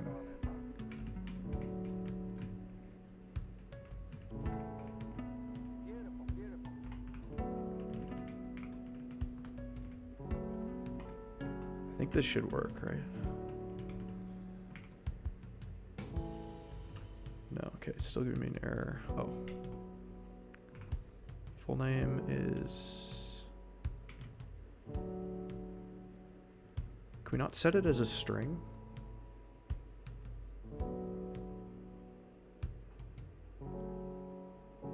Oh, it needs to have a... I see. No. It's not a semicolon issue. Okay, maybe we can't do string comprehension. That's fine. We'll do this. We'll just do simple concatenation.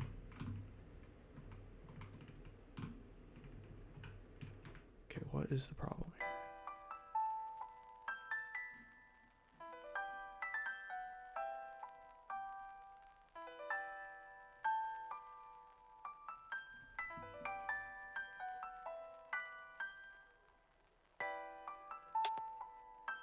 ID is person.id.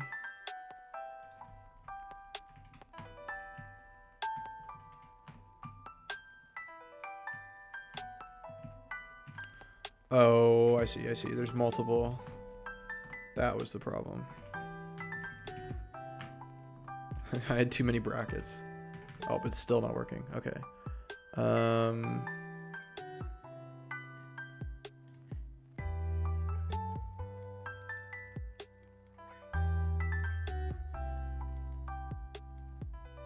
I have the comma here.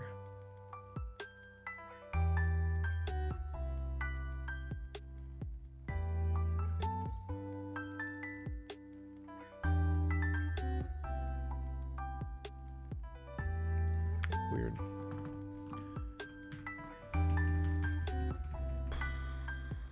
Oh, it's full name then ID. Okay, I don't know if that makes a difference.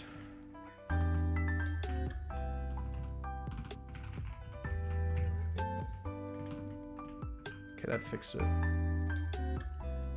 Or not equals, jeez. I don't know why this isn't working. Okay, let's just see what the solution, because it is, I know the solution has to be an object literal here, but, okay, yeah, that's literally what I tried to do. What was the problem then?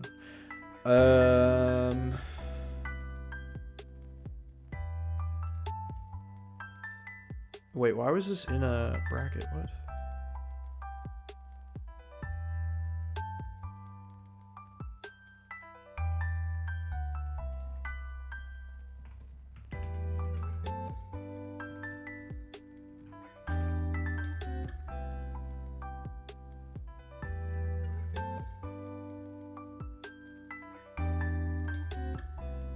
So confused on this syntax because the logic I had was right. I just don't know why.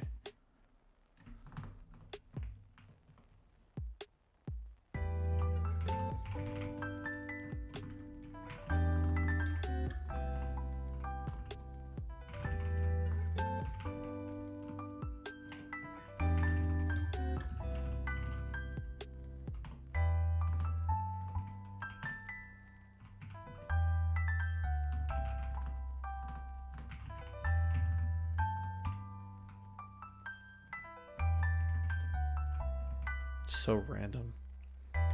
Okay, that's fine. Okay, so then this should just work, right? Oh wait, what? Oh, I need to go from the...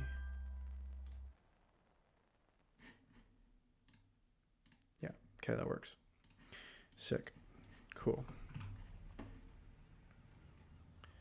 Sort users by age. So this would be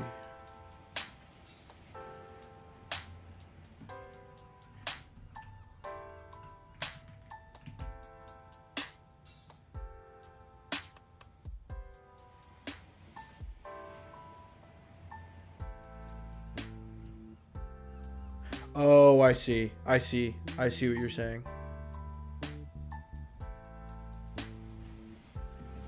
Yeah, I figured that out. I just forgot the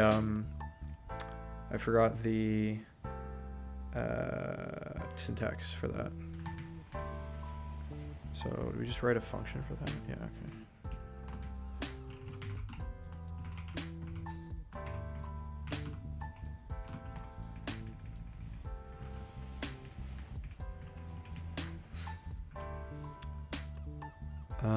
Let's see.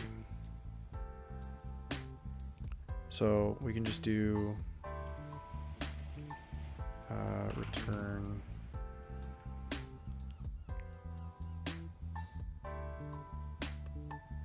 because if it's an array, we can I sort by a certain property. So if we do array dot sort. Oh, we can do it by a number, I see. Or, sorry, not a number, by what you call it? A function. Yeah, it's true. I also am pretty rusty with just basic JavaScript, I'm not going to lie. I haven't touched the language in, I don't know, probably like over a year, so. Okay. So we'll say I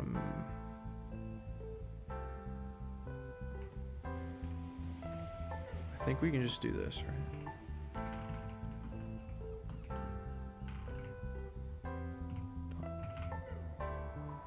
Or age, sorry.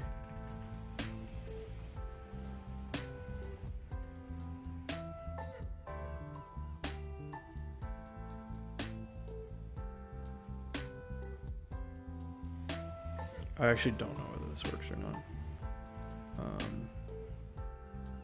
Because I feel like this is just...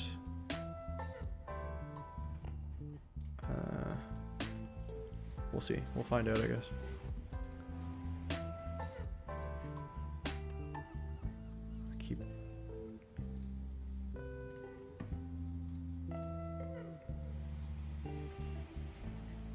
Pete, John, Mary.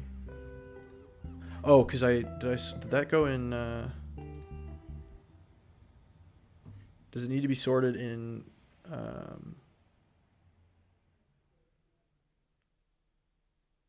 oh, it sorted them in reverse order. Why? Yeah, because Pete's the oldest. So it's sorted by the high age, or the, what's it called? The, sorted biggest to smallest. So can I do, I mean, this is like that's like a hack, right? Oh no, that completely broke it. That completely broke it. What if I did this? I honestly don't know what I'm doing, but that's okay. Okay, there we go. Yeah, because John's the youngest. Okay, that's good.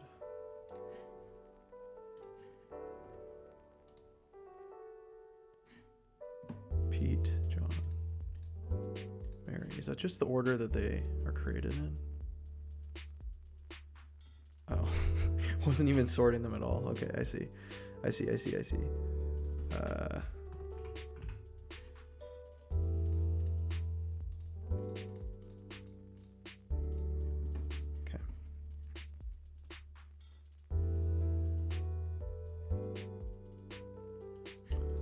Oh, I see.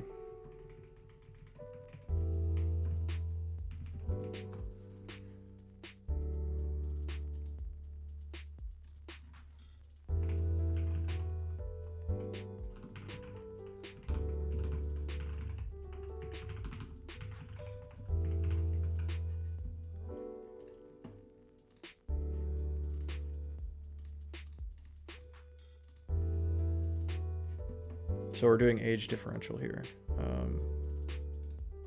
Still not fully clear on how that works. Let Let me go back to the sort. What does sort expect as an argument?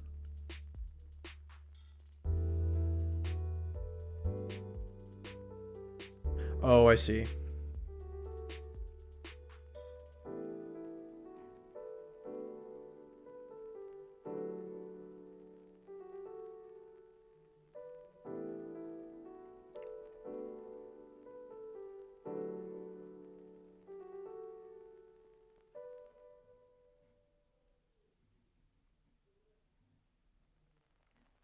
Oh, it mutates the array and returns a reference to the same array. I see. Okay. I think it was just the comparison values that were throwing me off. I just didn't remember how the what the compare function was doing. Yeah, that makes sense. That makes sense. Okay. Do we use shuffle? No. Get average age. Okay, this should be not too difficult.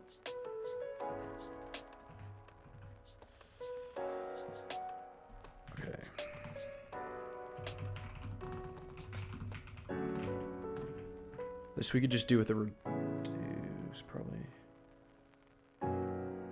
Or no, not a reduce. We could just map a. Or no, I think a reduce has an accumulator, does it not? Does the whole accumulator thing?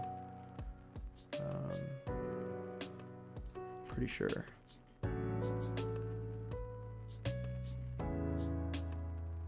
Where is the? Yeah, okay, that's what I thought. And then we can just do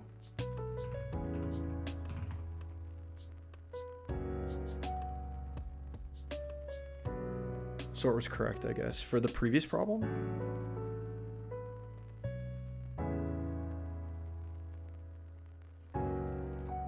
On a different problem now. So for this we can just do a reduce. We can do a return. Well, actually, let's just say let sum of ages. This is like a bit verbose. Equals array dot reduce, and then we have what was the syntax again? Oh, the total in the current item. I see. Okay, so we'll have the accumulator, or like let's just say some current sum plus equals current. No worries, Jill, no worries. Array dot reduce sum current sum plus equals current. Okay, and then we'll just return sum of ages divided by the array dot length. So that should work. I keep closing the window the live server window. Oh, great, NaN. Nice. So that probably means that we screwed up the logic somewhere. Let's just return sum of ages and see if we get anything.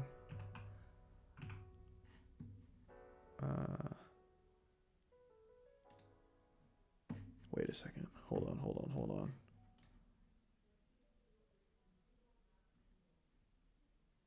Does this need to be a constant? I don't think so. Return total put times current item. Oh, I see. We can just make this like a... We have to do an explicit return.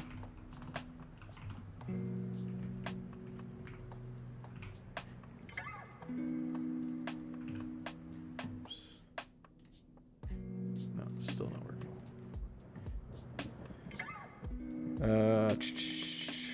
Product not reduce total. Oh, plus. Dumb. That's what we want. Maybe.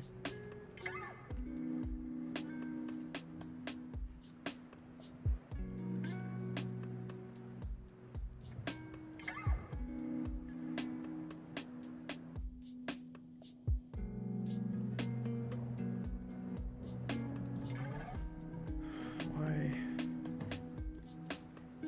That should work based on this here. Do we need to put an explicit initial value? Maybe? We can try that. Although it should default to 0. Let's just do like, let's just return this value.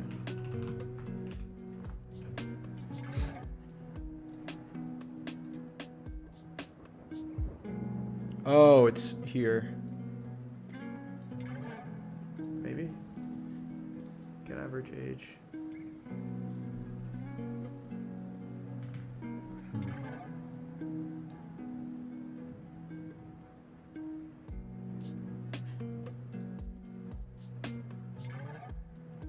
Oh, it's because I'm not...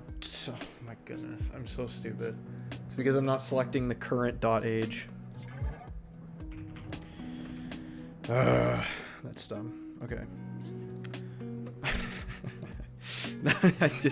Okay, I was too focused on getting the reduce function working that I didn't actually select the correct attribute from the object. Okay. Now we can do this. That's why I was returning the object. There we go. There we go. Now it works. 28 is what we want. Okay. Cool. That was me being silly. Okay. Okay. Let's go back to here.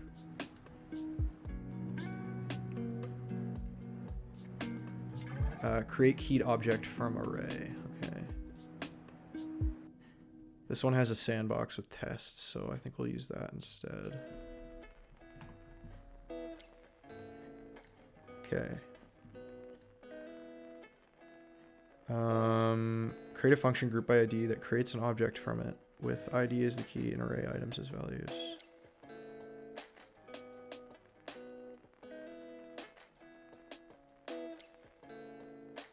Oh, I see. So it's kind of like an object of... Oh, I see. So each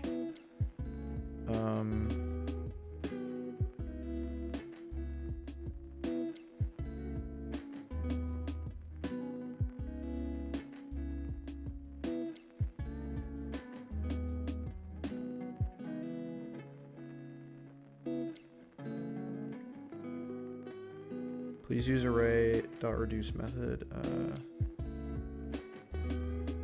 Okay, so let's see. So what we need to do is, let's see, function group.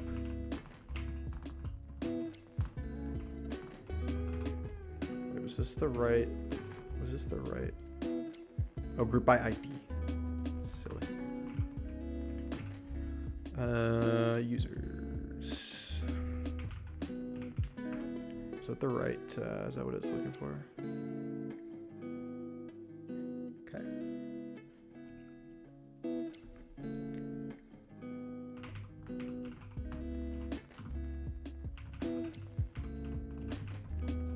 So we want this to be its own object, right? So we want to return an object.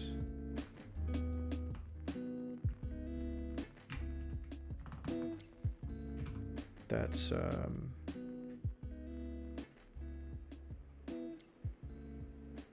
or is that how we would do that?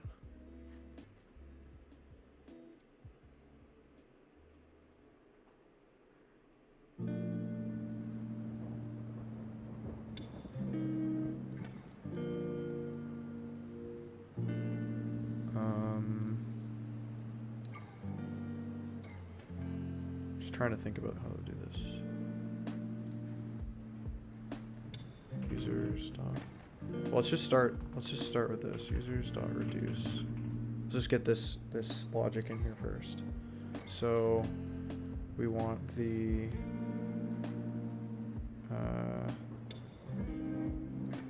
let's say accumulator and current user, and then we'll say return the current user, right?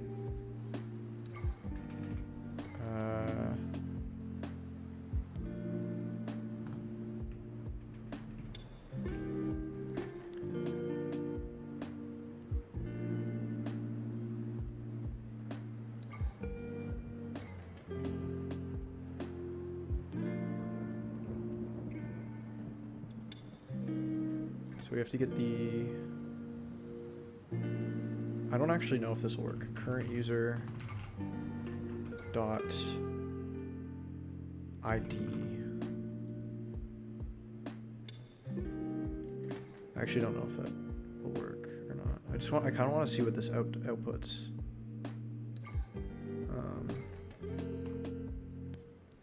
It's not going to work, but I just wanted to see. Oh, group by ID is not defined. Why? There's probably an error in here somewhere. You know what? Actually, I have an idea. Let's bring this into the work environment we had before, just to cover all of our bases here.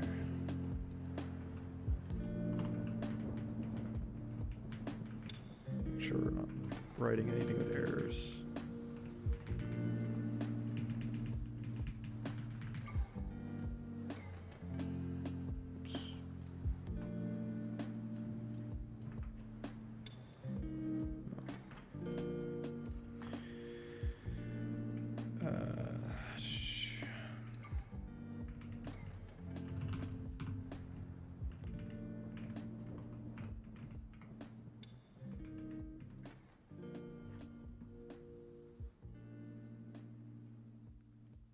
Okay, there was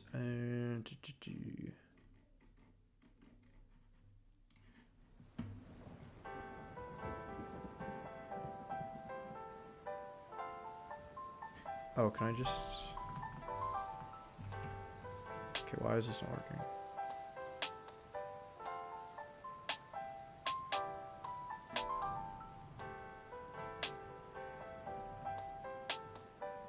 Need to add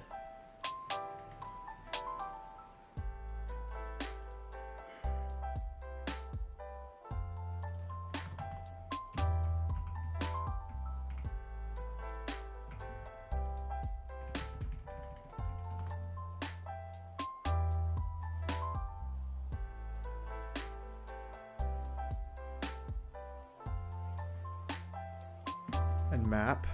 Good idea.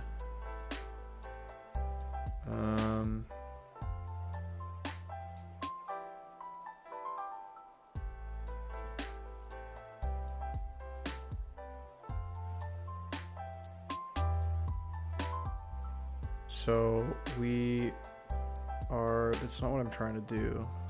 Group by ID. Okay, let's just gut everything out of that.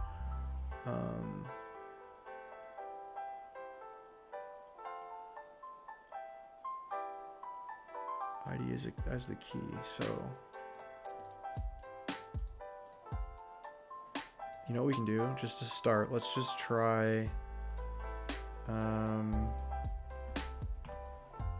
to create one alert group by ID.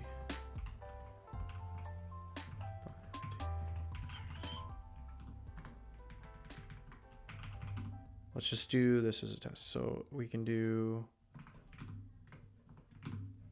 I'm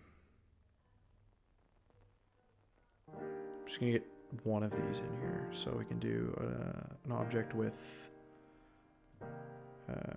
users 0 dot ID. See, but I don't know why users 0. I don't think I can. Maybe there's not a way I can. Let's just say.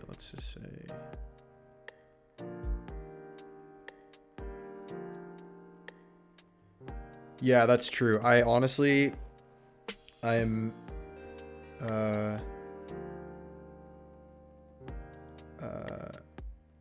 Yeah, the lack of typing is, I think, a little bit weird. I'll get this though. I'll get this. I just need to like think about it.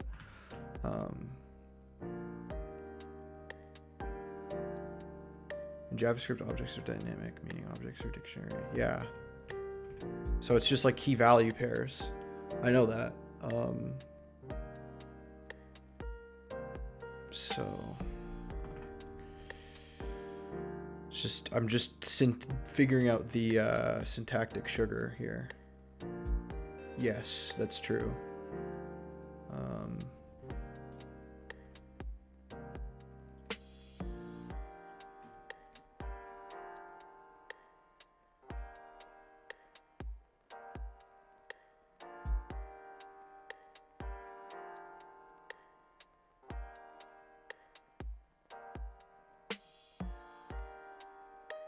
Right, I see. You can also have keys that contain values with different types in the same object as well.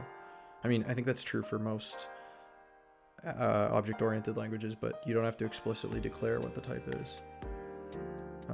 I think the problem I'm running into is I'm having trouble figuring out. Discovery Houston, press to ATO. Well, that's one way of doing it, but I think the way that the solution wants me to do it is it wants me to use a reduce. So essentially because what's being returned ultimately is an object of objects, right? Where each, what's it called? Where each key is the ID, and then the value is another object, which is the object from the user's array. So you can use a reduce. Oh, I see. Okay. No, I appreciate it.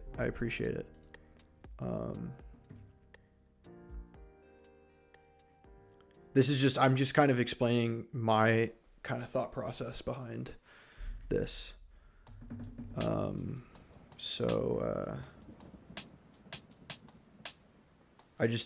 think for me, it's not a matter of the concepts. I understand what needs to be done. It's just a matter of getting the syntax to behave the way I want it to.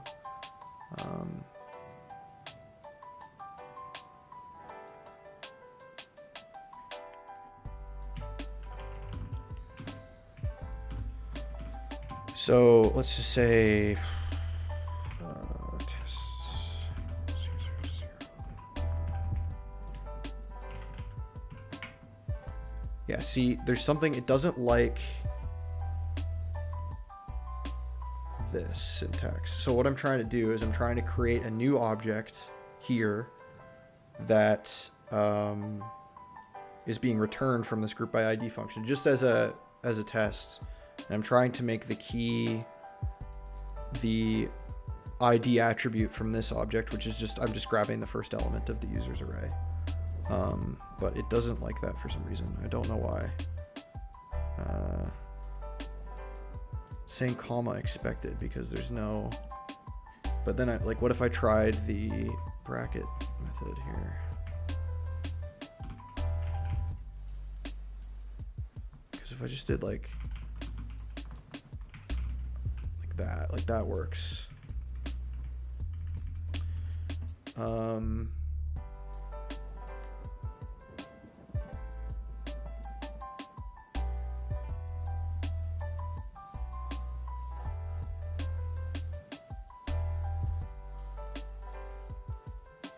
Yeah, that's true. I think also my training is all in like C and stuff and Java. No, man, Jill, I really appreciate the help. I really do. I'm just, I guess between trying to understand what I've got in my head and what you're telling me, it's kind of like, you know? So I'm just trying to make sense of it.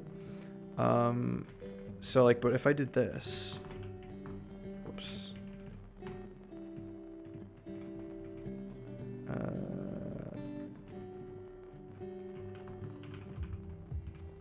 Yeah. So then that should just work, right? So. Okay, I think I actually got this, maybe. So if this works. Yeah, so it's an object of objects. That's what we wanted. So instead of alerting it, you know what? I'm just gonna print it in the thing, in the console.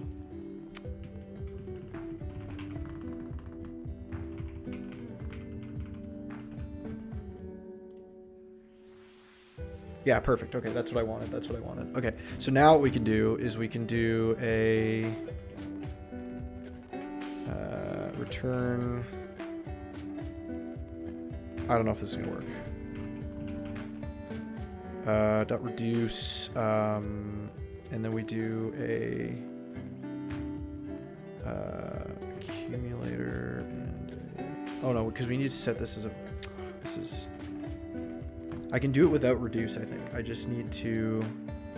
Let's just do a. Let's just okay. Back up. Let's do a solution without reduce, and then we will.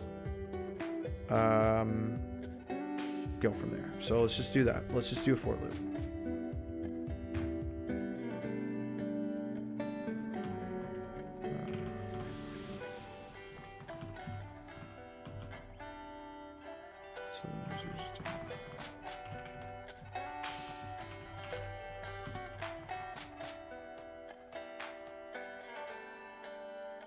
The only reason I say reduce is because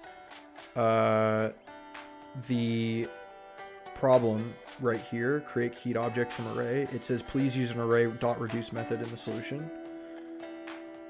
So I was just trying to work based off of that restriction, but I'm just trying to do it without reduce just to see whether I can actually like make anything work. So what I'm going to do is I'm going to declare an empty object. Let's just say group.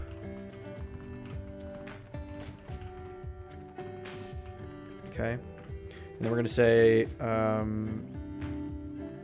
let key equal users I dot ID, and then group of users dot key equals users I, and then we just return group of users.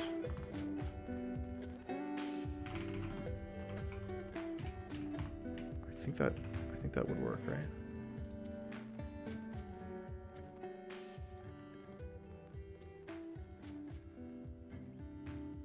Wait a second.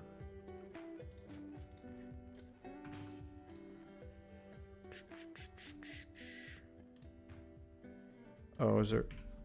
Do I have to do this syntax, maybe? That's the right. Okay. There we go.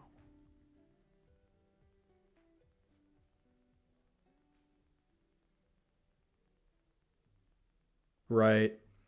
That's fair. Okay, so I think this solution worked, although it didn't add the or it's just listing out the names, and so John and Pete. Yeah, so I think this worked. This solution worked because we have the users here in its own object. So I just need to figure out how to translate this solution into something with reduce, which I think is doable, right? I could have also done a for each here too. Like I could have done this as for like user in users, and then we could just done user.id like this. That would have also worked, I think, maybe. Or am I losing it? Try map first. I could try that. Okay, fair enough, fair enough. This is the what's it called? This is the URL right here. Like key is user ID. Why is this not working? Group of users key.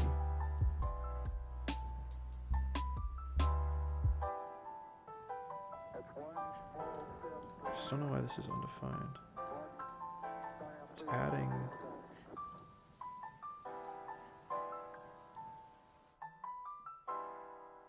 Oh, for let. Dumb. Okay. No, it still didn't fix it.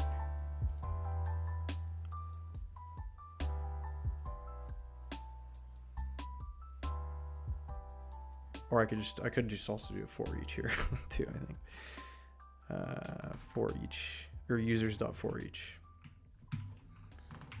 I'm literally just playing around with I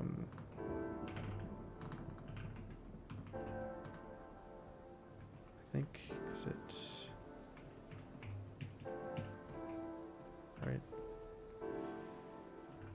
Yeah, there we go. That's the right syntax. So that's, I could have done that. Okay. Yeah, array.for each. Yeah, I got that. Okay. So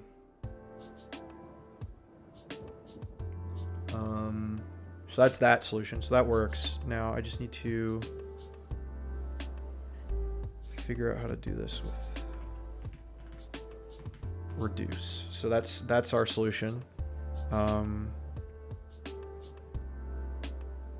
So we can say const group of users. So of course we need all this to be embedded in an object, right? And then I don't know if you can just literally put users.reduce in here. Like I have a feeling you can't, right?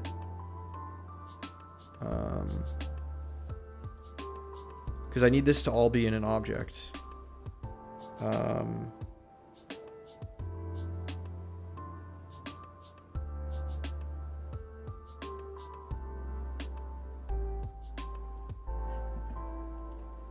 I think it's literally just syntax that's the trouble. Like I conceptually I know what's needs to be done. It's just the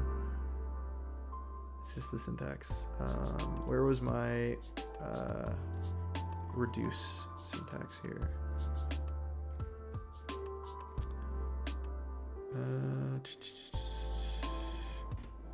Or not DOM. That's not what I want. Loops and arrays. Here we go. Array.reduce. Yeah. So total current item. So I wonder, okay, so here's my thinking.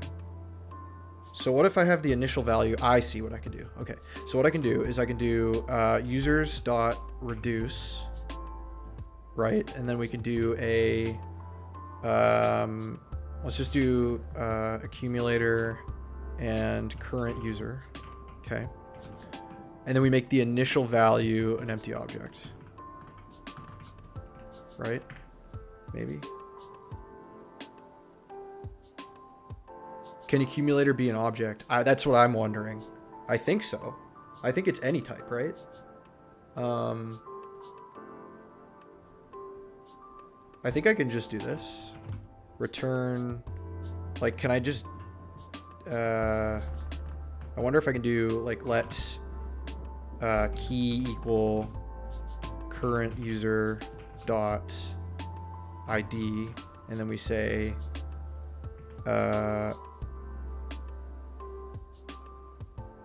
accumulator dot, or if, yeah,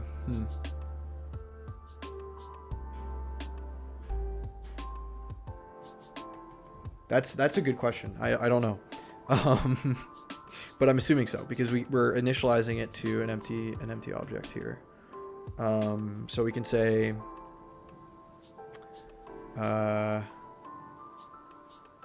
but do we return it though? Like, see, that to me, like, returning the value is confusing. Like, that, getting that around my head is kind of weird. Okay, so let's see. Return. Yeah, I'll figure it out, man. I'll figure it out.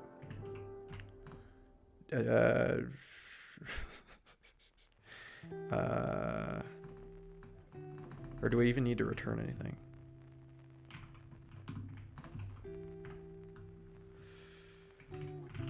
Because this doesn't make sense to me. No.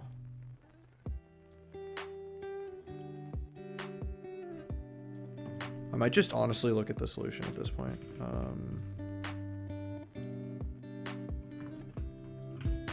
because I don't know how to append an key value pair. Wait, let's just look that up actually. Append key value pair to object JS.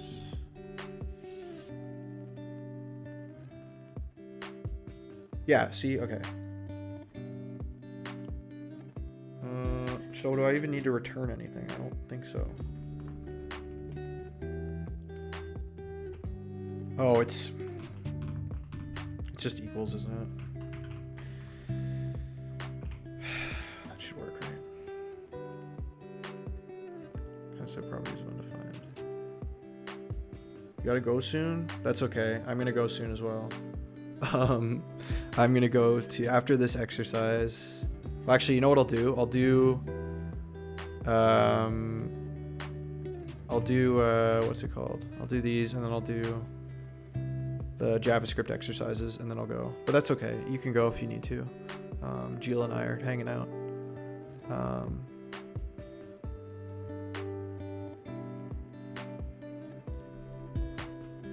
But this doesn't get returned. I feel like this doesn't get returned. I feel like that doesn't make sense. Is that actually it? Okay, but it only returned one object. And it returned the last object.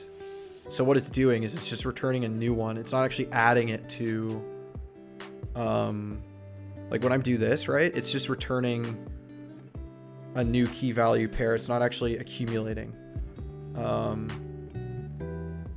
Your Animal Crossing villagers need you. That's okay. So I don't actually know how to. Can I just do this? See, okay. Cannot set properties of undefined setting. Why is this undefined?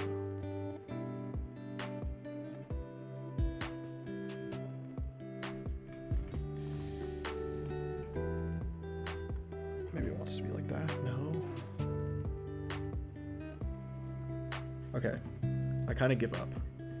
Let's just see. Return array dot reduce object value. Oh, I see. So I was assuming that the so we were close. The only thing I wasn't doing is at this point I just return accumulator. I see. Okay, that makes sense. So now this should work. Yes, perfect. Okay. So basically I needed to return the accumulator. I couldn't what I was trying to do, just to be clear, is I was trying to do this step and this step in the same line, which I can't do. But I had to separate them into different lines because I guess the creation of a new key value pair needs to be a separate operation to the returning of that for the reduce method. Okay, that makes sense. We're cruising. All right, so that's it for that. Now let's pull up the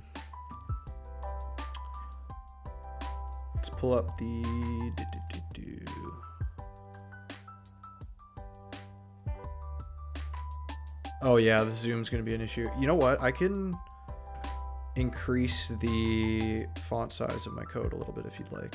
Let me just go to my settings. Let's make this like, no, maybe 24 is too big. Like 20? That's a little better. There we go. I increased the font size for you. So we'll keep with that for a bit, and then I'll turn it down when I'm just coding on my own. So okay, so we need to do cd JavaScript, and then ls foundations. Okay, perfect.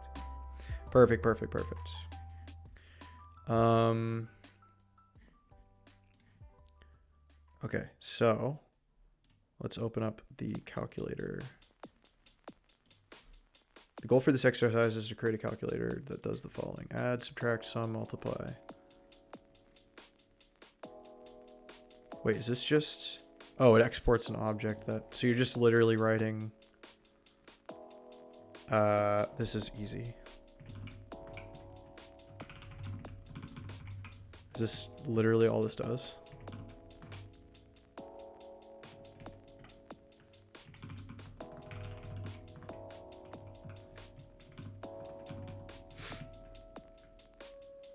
Sum will take an array of numbers and add all the numbers together. So, okay. So, array, return, array dot reduce.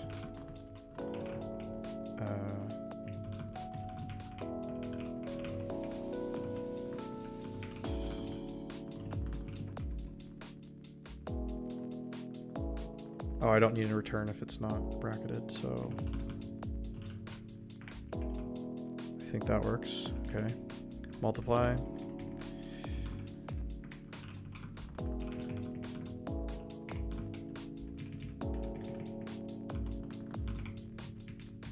I think power takes two numbers, base and exponent, returns the result of raising the base to the exponent. Okay, so how can we... I think math.pow is cheating, right?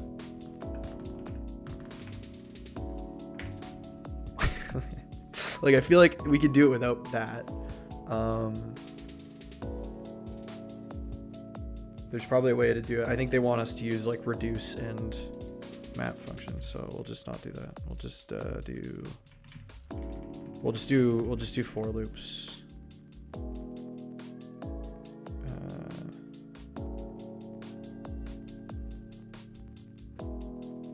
Which, I mean, is there a faster way to do this? Let me see.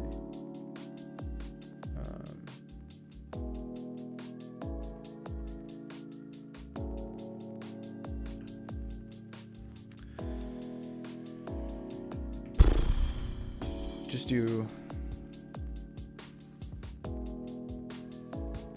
because it's not an array, so I can't use like map or anything. Okay, so let's just do, you know what, actually, I don't care.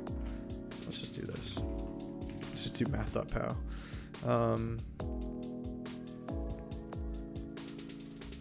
Factorial, given a single number, find its factorial. So, we could just say let fact equal 1, and then we can say while a is greater than 1, fact times equals a minus minus, return factorial. Okay.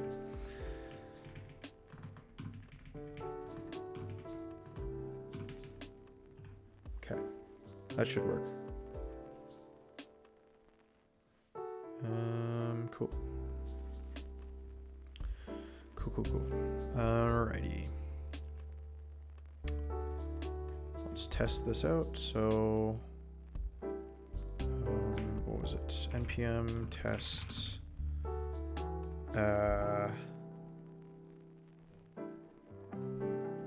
What was the 12 calculator, and then it's, I think it's just this, right? Okay, so we passed the first test. We need to remove the skip from all of these. Oops. I hate, that's kind of annoying how it does all that. Okay. 3 failed. Okay, so we're close. Why?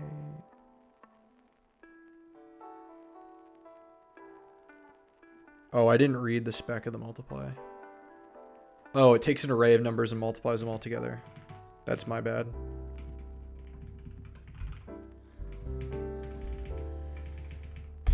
I think it's just this, right?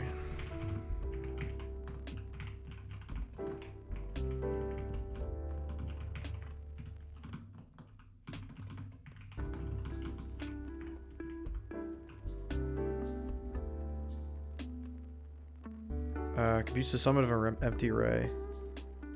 What would the sum of an empty array be? Like 0? Is that what it's looking for?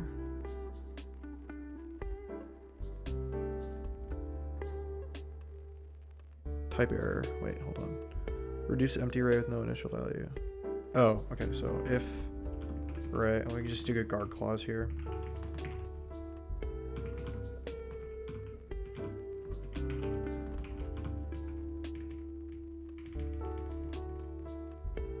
Wait, why is this not working?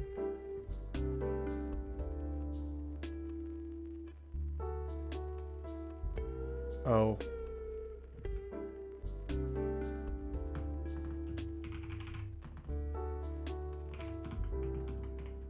That's better. Okay. Okay. So maybe that is good. Okay. Still the sum one. Yeah. Oh, it wants to be 0. Okay. Okay. Cool. Passed all the tests. Right on. So we'll get add 12 calculator dot everything and get commit complete exercise 12. Okay, get load. I think that's just what I called the get complete exercise. Okay, that's what I wanted. Cool. Let's do 13 palindromes.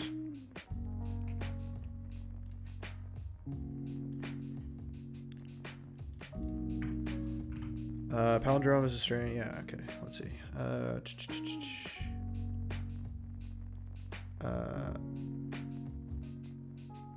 Usually without considering punctuation or word breaks.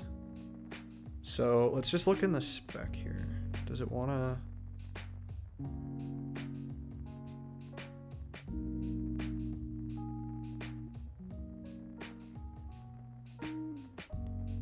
Yeah, so we have to get rid of the spaces, the periods, and the punctuation.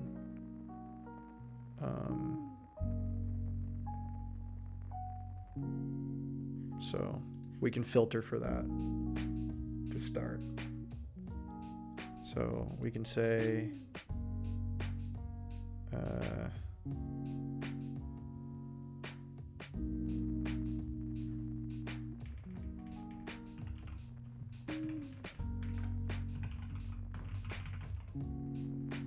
function that accepts the 3 arguments, value, index number.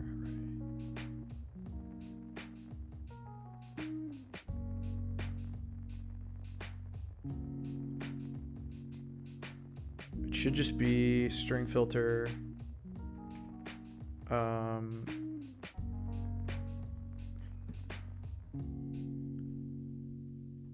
we just need to make sure that it's a upper lowercase or alphanumeric.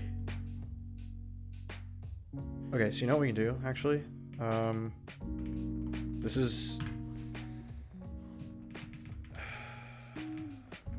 Is there a faster way? I was gonna just define an array with all of the all the alphabet, upper and lowercase with the numbers. We could do that, I guess, actually.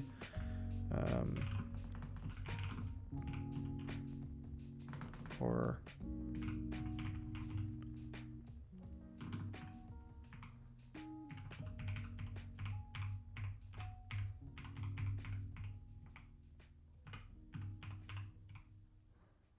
VWXYZ.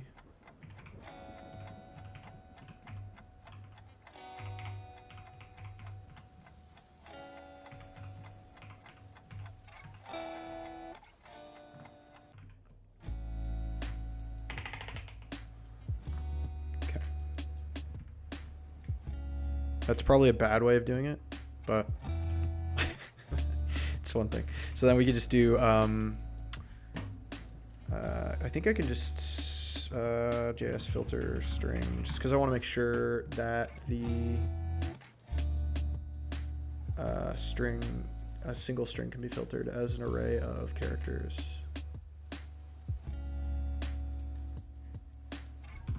initialize array of chars.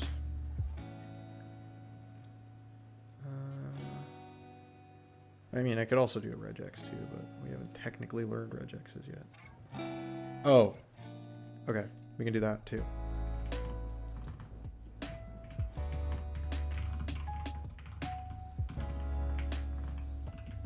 With the spread operator.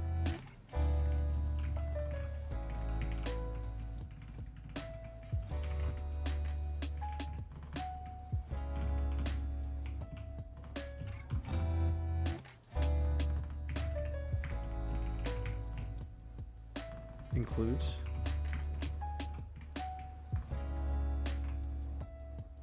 All right, and then if that's true, okay, so then now we've filtered the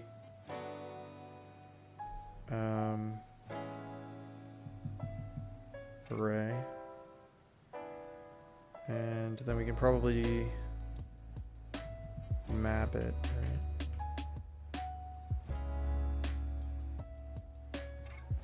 I think that would probably be a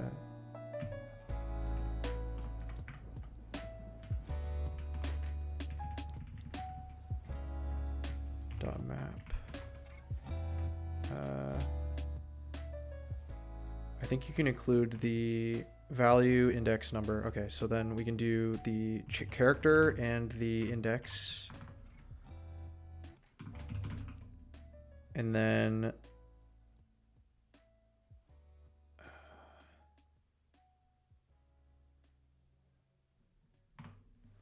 we can do if, I don't know if I can like return in a map though, or if this is even the right way of approaching this problem. Because I could just do a traditional for loop and then like check.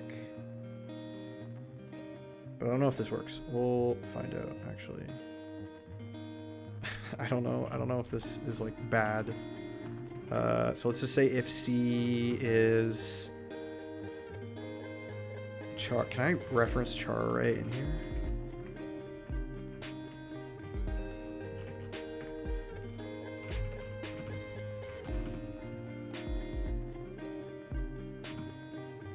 Is actually not equal to, right? And then we just return false.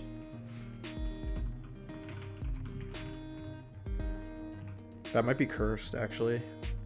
That might be cursed. I don't know. That might error out. I'm not 100% sure, because I have another option if that doesn't work.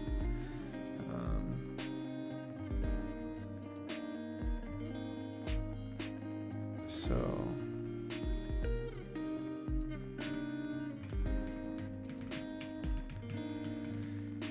okay, let's do npm tests.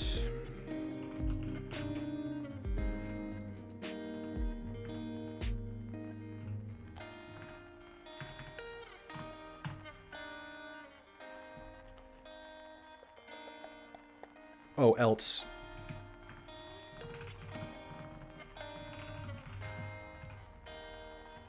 If that passes through, then we want it to be true. Okay, yeah. This might be cursed though, and it probably, I have a sneaky feeling it's not gonna work. But we'll find out. Okay, well, that was better than I thought it would be.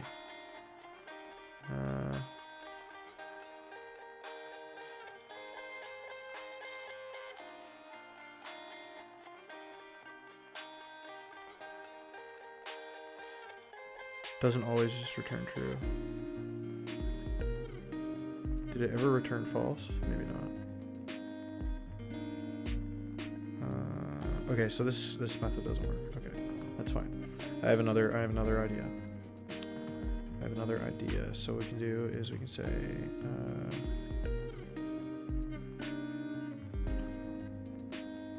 for let I equals char array dot length.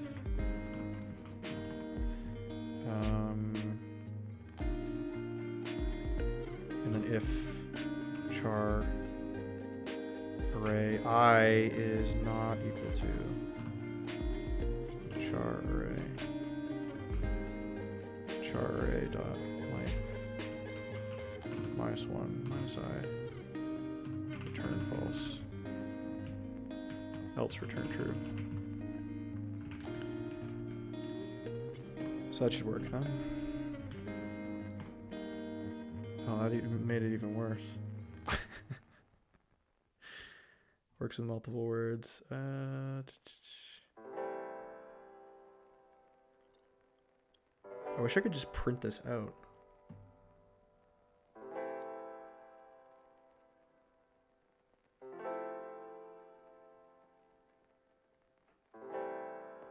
You can, sure, I can go through my thought process. So, essentially, this is the right way of doing this, I think.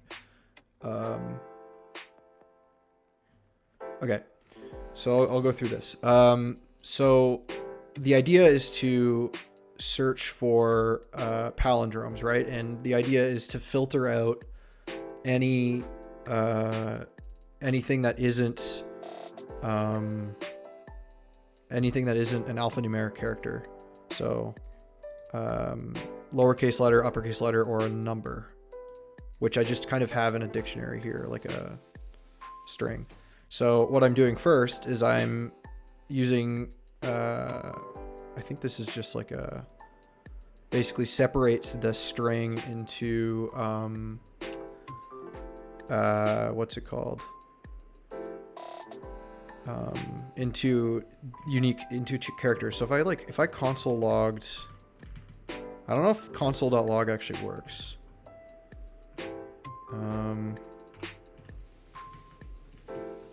What am I trying to do here? Just trying to comment this out.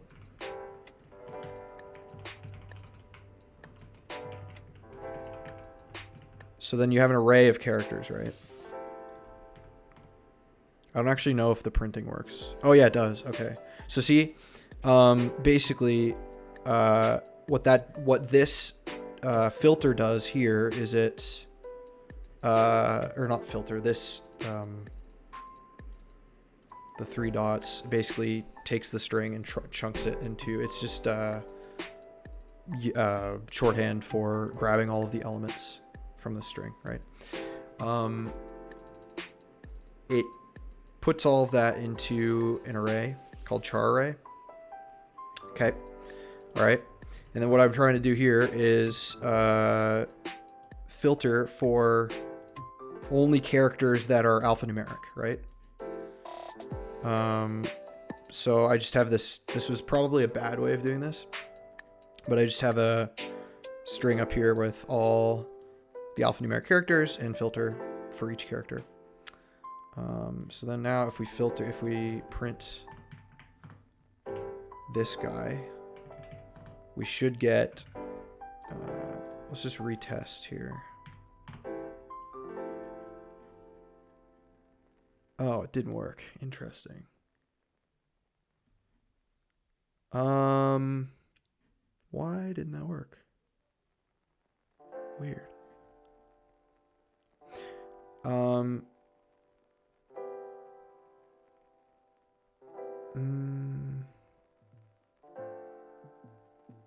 Maybe not. But my thinking was that if I filtered out everything that wasn't just an alphanumeric character, then I wouldn't have any like periods or spaces to contend with. That was kind of my thought process. So it might not be necessary in all solutions, to be honest with you.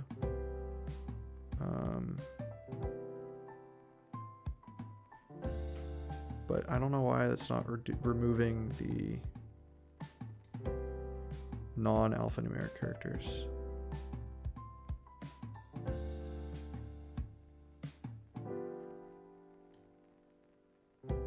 It's weird.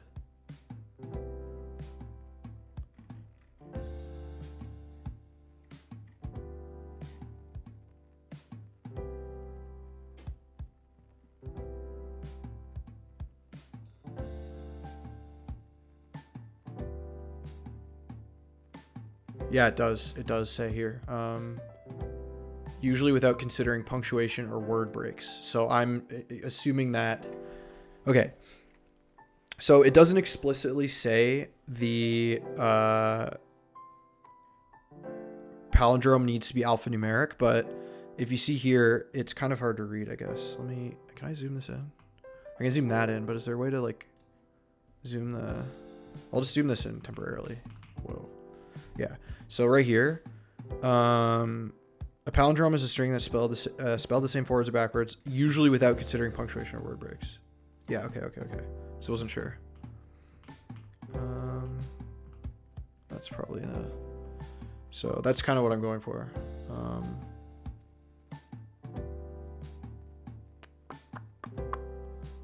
And then essentially after that, I was just checking, each end of the array, kind of working in. Can you please scroll into question? Sure. I think there's a better way of doing this, but let me just write a function that determines whether or not a given string is a palindrome. So the function just returns a Boolean, true or false, right?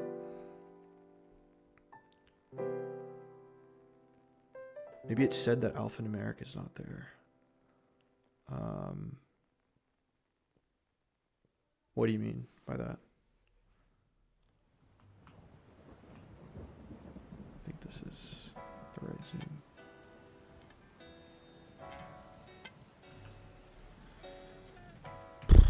Okay, let me just check if character is alphanumeric, not Python, JS. Ignore it. Okay, I could use a regex, but I'm not trying to do this with the regex. I could do that too, I guess.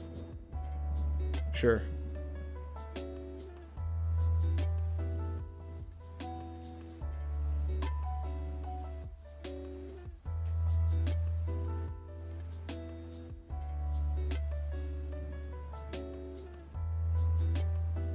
Then we could do this.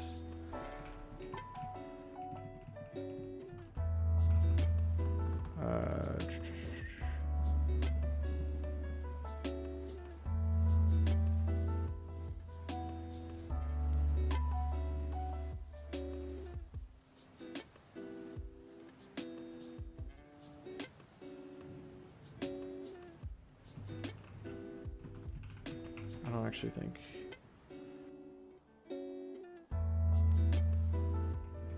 This is probably dumb.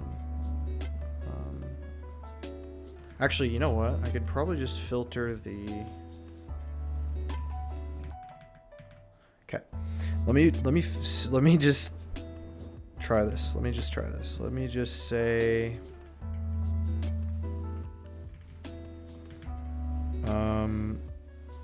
stirred up filter.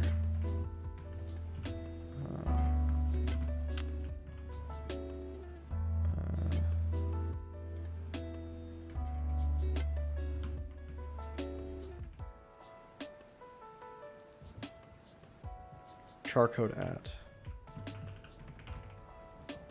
I is greater than 47 and just as a reminder, I'm just checking whether the string is alphanumeric, so then we can just do console.log string or stir, or filtering it to be alphanumeric. Okay, so it's gonna fail, but that's fine. Didn't even print anything.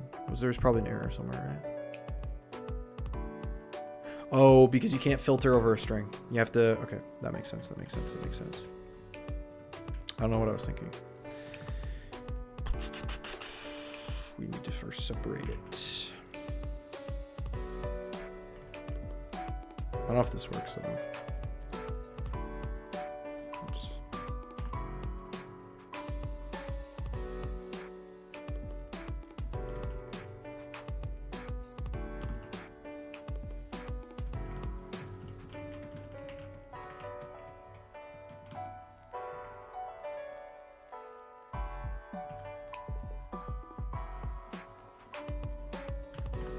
This is, don't do it.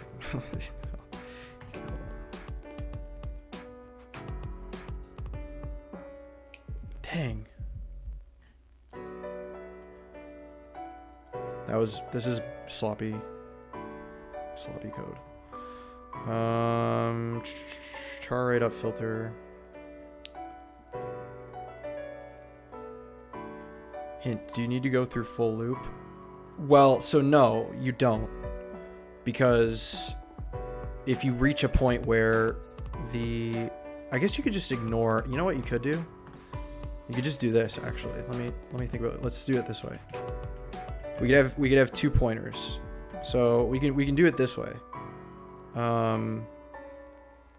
We could have a helper function. Okay, follow me on this. We'll have a helper function.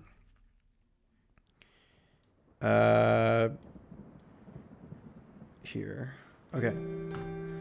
So you don't need to go through, because if you assume the minute you find that there are, like, if you're working from index 0, like from the beginning and the end of the string, and so let's say they're the same, they're not the same. As soon as you figure out there's a pair that aren't the same on either ends of the array as you work inward, then you can exit return false early, right? I'm just trying to figure out the implementation. Okay. So what we can do here is we can have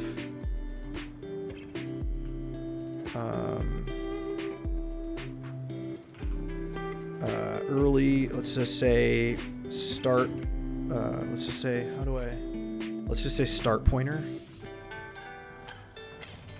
equals 0, and then let end pointer equal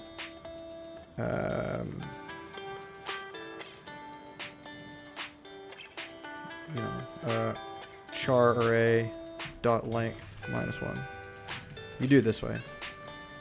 There's probably a more clever way of doing this, but I'm doing it very verbose just to make a point here. So then we can say while start pointer is less than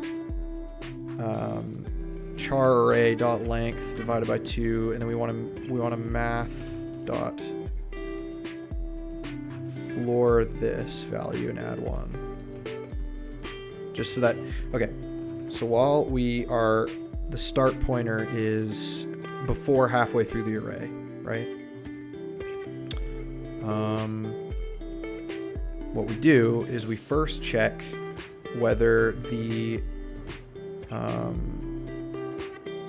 character at each pointer is alphanumeric, and then if it is, we compare them, and then if the comparison works, then we iterate, or we subtract 1 from the end pointer and add 1 to the start pointer. But if either the start pointer or the end pointer is not a alphanumeric value, then we just increment it and then go to the top of the loop again, right? So I think that'll work. Right? So what we can do is we can have a helper function. So let's just say is alphanumeric, and then it takes in a character, right? Whoa. And then return, I mean, this probably doesn't need to be its own function, but I'm just doing it just for sake of simplicity. So let's say return alphanum dot includes char, right? And then so what we'll say is if start pointer, or wait, no, not if start pointer, if char array start pointer is, or actually no, is if not is alphanumeric of the char array start pointer at the start pointer, then we want to increment the start pointer and continue, right? And this continue will ignore everything else below it and just go to the next point in the loop, right? And then we'll also have the same clause for the end pointer.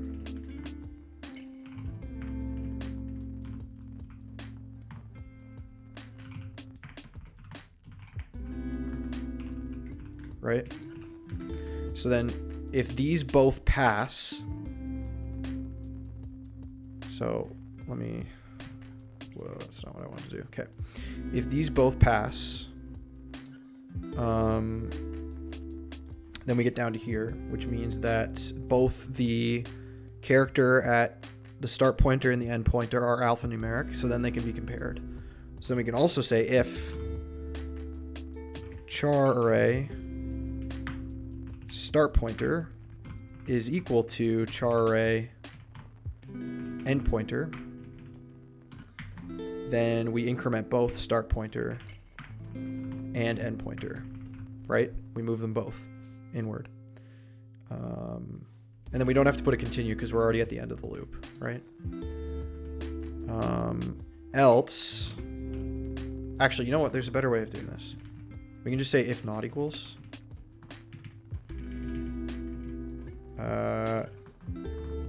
So if they're not equal, we can just return false immediately, right?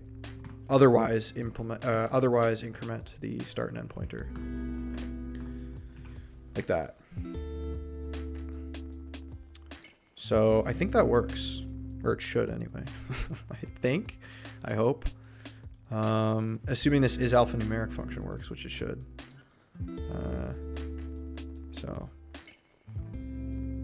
So this will early exit if at any point two alphanumeric values at either ends as they work their way inward are not equal to each other, right? Okay, so let's test it and see what happens here. Okay, well, closer. Doesn't always return true. So I have a sneaking suspicion that the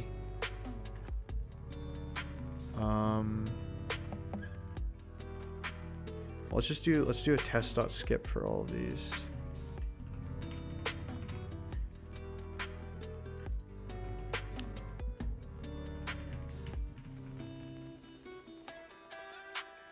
You could also do it that way too. Yeah, that's actually a good point. Good point, Gio.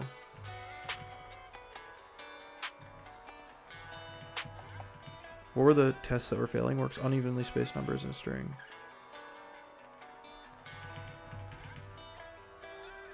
And then works doesn't always just return true. Okay. We could also just do that.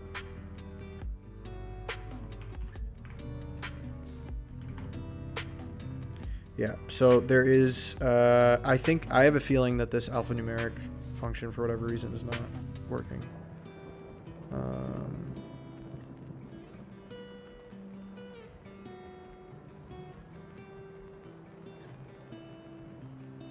Maybe this needs to be if char is in string.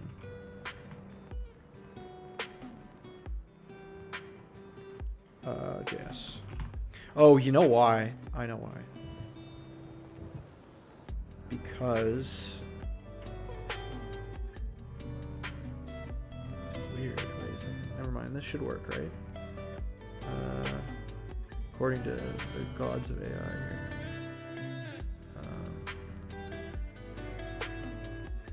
Right, true. Less than or equal to. You make a good point. Because if the word is odd, has an odd number of letters, then that there'll be a certain point, like there'll be one middle letter, right? So this should still not work, right? Yeah. Okay. So yeah, that is weird. I don't know why that's not. Is there anything about it needing to be double quotes? I don't know. Oh, because I'm an idiot. I put the alpha I put the alpha num in a single array. I see. Okay, so that's better. It was a one element array. It wasn't a string. This should work now. Right? No. Did I make an infinite loop somehow? Oh, because I know why.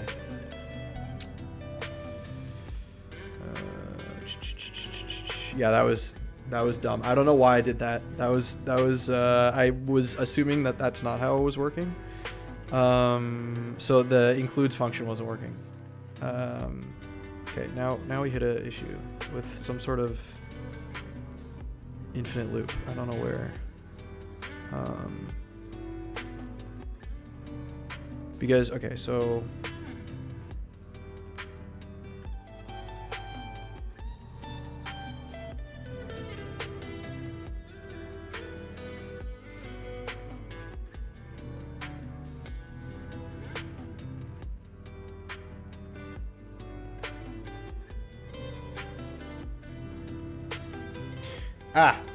you make a good point.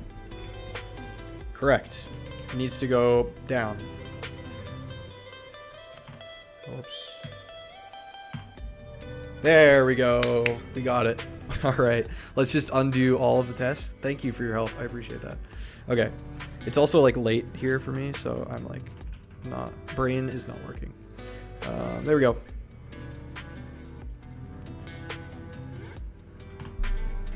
Okay. Now we still failed some tests, but we passed those two. Works with multiple words.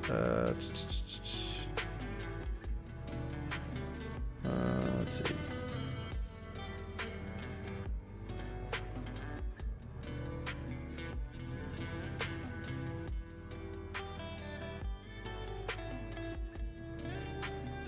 It should work with uppercase letters. Oh, I see. Now, these need to be .2 lowers, right?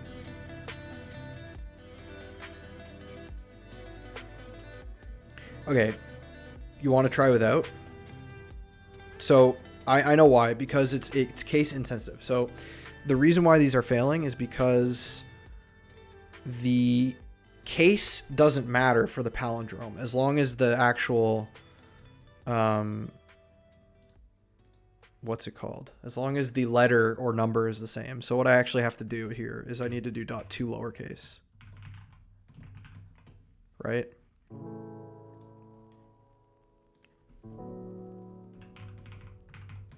Just so we're comparing. Okay. I can try it without the alphanumeric test in a second. I just want to see whether this works or not. Okay. Yeah, that worked. That made all the tests pass. Okay. I'll get rid of that, though. I'll get rid of the alphanumeric tests. If this works, I'm going to be... No, see? That did not work because all of the... As you can see in the terminal, it's kind of hard to read here, but all of the tests that include non-alphanumeric characters like this exclamation point or the period or whatever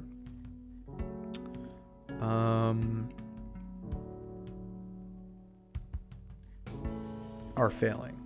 So can I like increase this? Oh, it's so ugly. Yeah.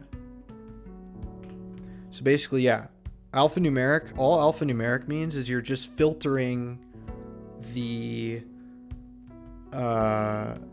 you're only looking at letters and numbers instead of other, so yeah, so if I put that back in, then it'll work.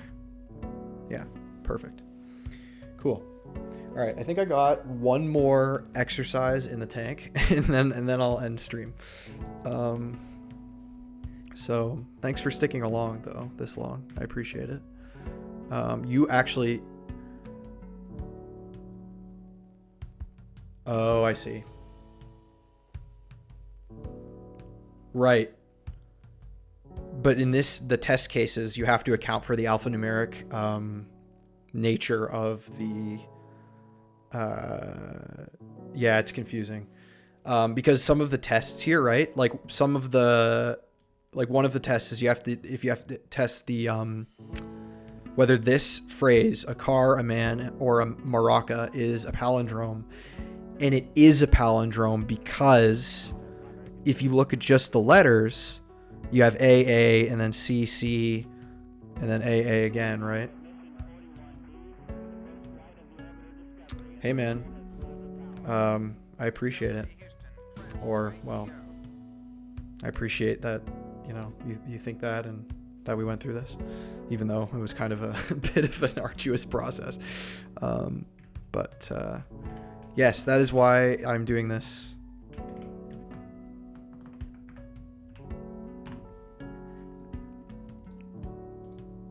Okay, one more, and then, okay, Fibonacci's easy. Let's do,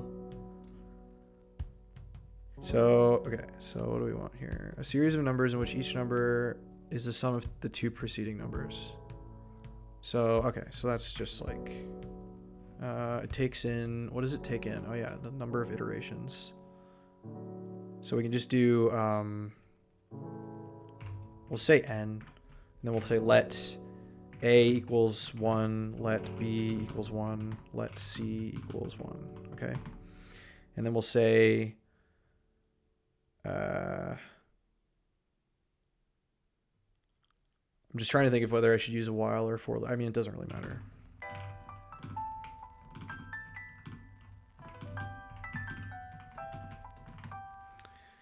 Let me just say return C. Actually, A needs to be 0, I think. And C also needs to be 0. So then what we'll do is we will say that C equals A plus B. And then A equals B. And B equals C. I think that's just it. I think that works. I've done enough Fibonacci implementations that I think that is good. But we'll see.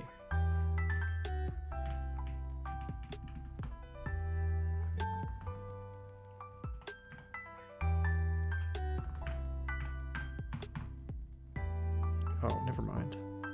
I think I'm just off by C equals 1 initially. Well, C, oh yes, you're right, because, well, okay. Let me go through my process, because if A is 0 and B is 1, the value of C doesn't really matter, because in the first, if you're doing at least one iteration, C is going to equal, like on the first iteration, it's going to be 1 plus 0, so C will be 1 on the first loop anyway, right? But the 0th iteration, it would be 0, I guess, but I guess maybe that fixes some of the cases. No. Yeah, okay, so I think part of the issue is let's just remove the skips here. I think we're off by 1. I think what we're returning is 1 higher than what it needs to be.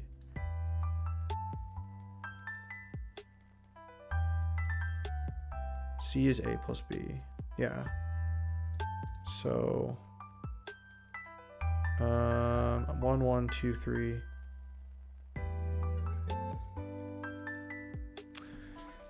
Okay, so I think what I'm doing here is instead of returning 1, 1, 2, 3, 5, 8. Oh, you know what we could do actually instead?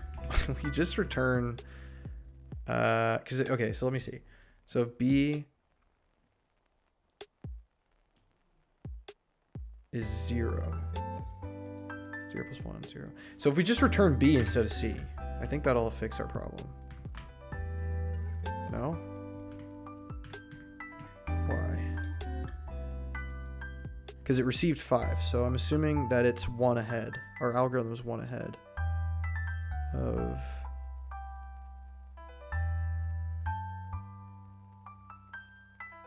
Okay, we need to do these guard clauses too.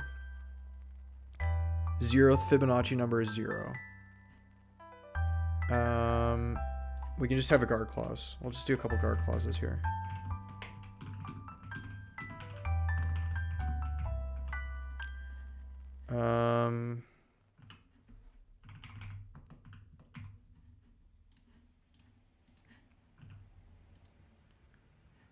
So C is kind of like an accumulator, yeah. So essentially what you're doing is you're saying that C is like, so A and B are the first two values. I guess you could just say A and B are 1. But then on, so if you said A and B were 1, right? And then you do C is A plus B, then C is 2. A is set to B, so B is 1, so A is also 1 on the next loop, and then B is C, so then B gets set to 2. So then on the next loop, C is equal to A plus B, and that's 1 plus 2, so then C is 3. A is B, and we know from the second loop B is 2, so then A is also 2. And then B is C, and then B gets set to 3, and then et cetera, right? So I think we're just having an alignment thing here.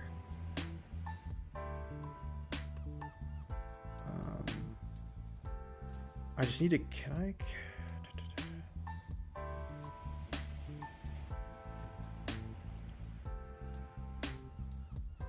Yeah, dry run it and figure it out.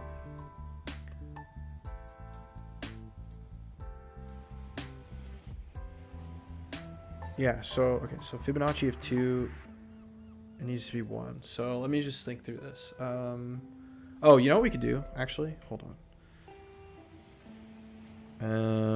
We could just do, like,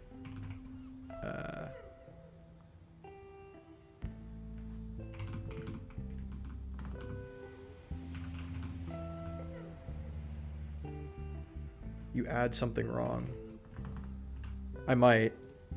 I think the core of the issue here is that our window is off. So what we want is we want to return the sequence 1, 1, 2, 3, 5, 8, 13, etc. Right? But since A and B are both initialized to 1, at least in this, C is what do I say? C gets added. Like, so C is 2 on the first loop, right? After the first loop. So let me see. I mean, I could just do it. I could just do a bunch of guard clauses, but that's kind of annoying.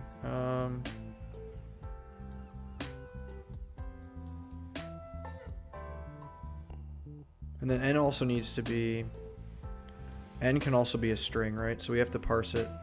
We have to cast its type to number.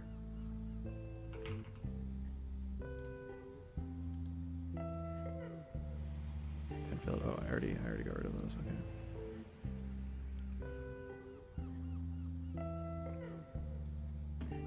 I forget how typecasting works. Cast to int JS. Oh, it's just parse int. Okay.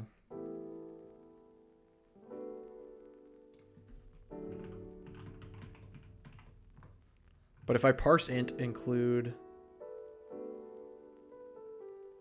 if I parse int and int, then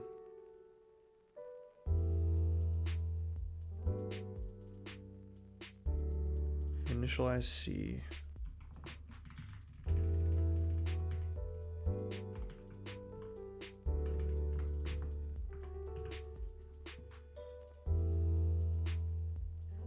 Just move that up there. If I parse int an integer, does that break things?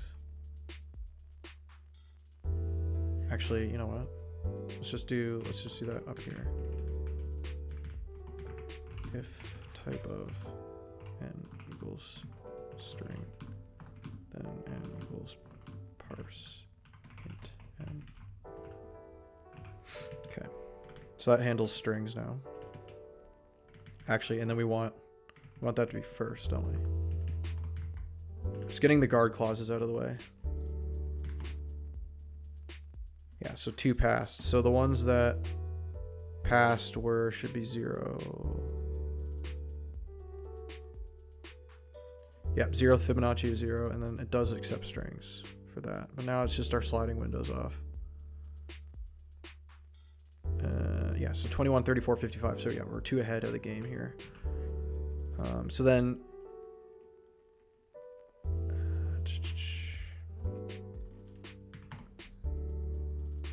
so it should be 34 instead of 55. Yeah, okay. So.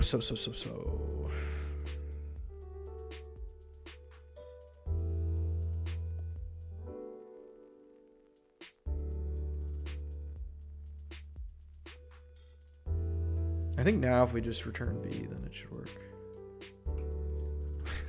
kind of a cheese, but I don't know. Still doesn't work. Oh, it doesn't work because I see. Okay. Because we set B to be C, and then so when you return B and return C, it's essentially doing the same thing. Now what we could do is we could return A, right? Okay, that was a lot better. Okay, so all the tests pass except for it doesn't accept negatives. Oh yeah. So we can just say less than or equal to 0. No, equal to 0. Else if n is less than 0, return. Oops. There we go. There we go. All the tests passed. So basically what was happening, as I was trying to poorly explain, is that we were a little bit ahead of what was expected in the series, right? So because we were returning C, on the first iteration, C is 1 plus 0, so 1, right? But then on the next iteration, C would be 1 plus 1, because A gets set to B and B's 1 on the first iteration. And then B is C, so then B stays 1. But then on the second loop, so let's say if we passed in function or Fibonacci 2, right? C would be 1 plus 1, which is 2. And then we would return 2. So Fibonacci, so like, let me just put it here.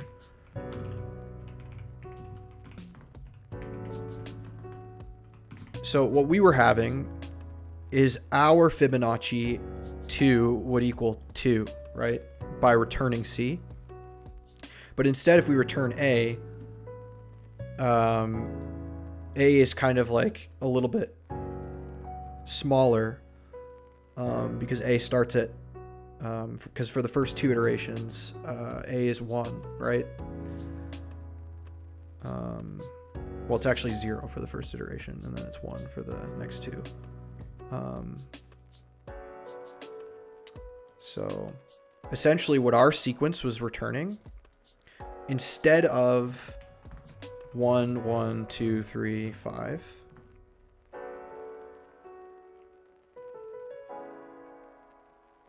C equals C plus B, which will also be dumb. No, that would just be adding B to C, right? So what we wanted to get was 1, 1, 2, 3, 5, right? But what we were actually getting by returning C was 1, 2, 3, 5, 8. So as you can see, we were like 1 number ahead. Oh, I see. You were trying to do 2 variables. Is that possible? Is a Fibonacci implementation with 2 variables possible? I don't know. I always have used 3. But this, anyway, this solution works. This solution works. We got 11 pass cases here.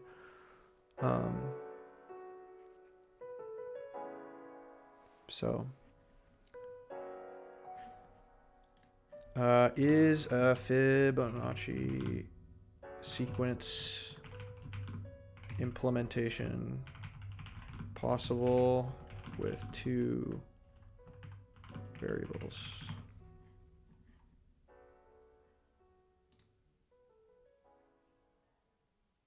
Oh, but that uses some stupid like Python.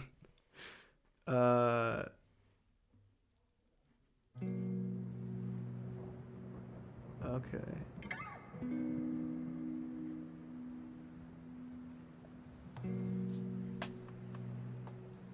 I see what you're getting at though, Jill. I see what you're getting at. But you can see here, like this is the C++ implementation. But if we go to Python, okay, so this is also 3 variables. But I see what you're talking about right here. See? But see this kind of syntax, right? Is not in JavaScript. I don't think you can do multivariable updates like this in JS. I could be wrong though. I could be wrong. Let me just zoom into this just to make it easier to see. But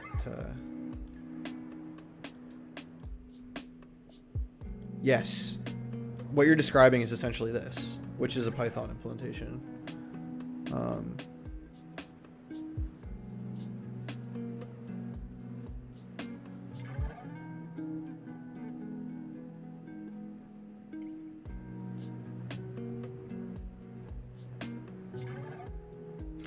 Oh, okay. Okay, all right, I'll try that out. So, okay, so A and B are 0 and 1. Okay. And then we'll say let C. Wait, so then what is C equal then? C equal A plus B. And then C is not needed. Oh, okay. But then, okay, so then B plus equals A. Oh, just this. And then you return A. Oh, and then A equals B, maybe?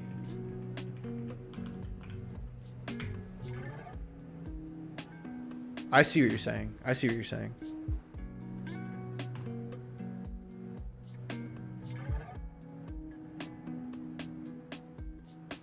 I feel like that didn't work.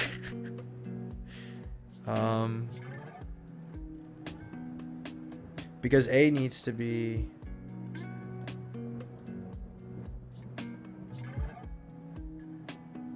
is this what you're getting at?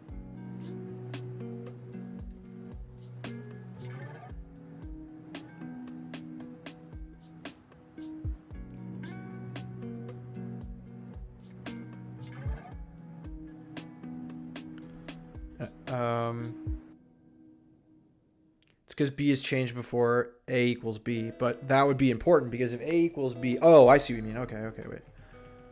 So if we did this, I still don't think this is gonna work, but we can try it. No.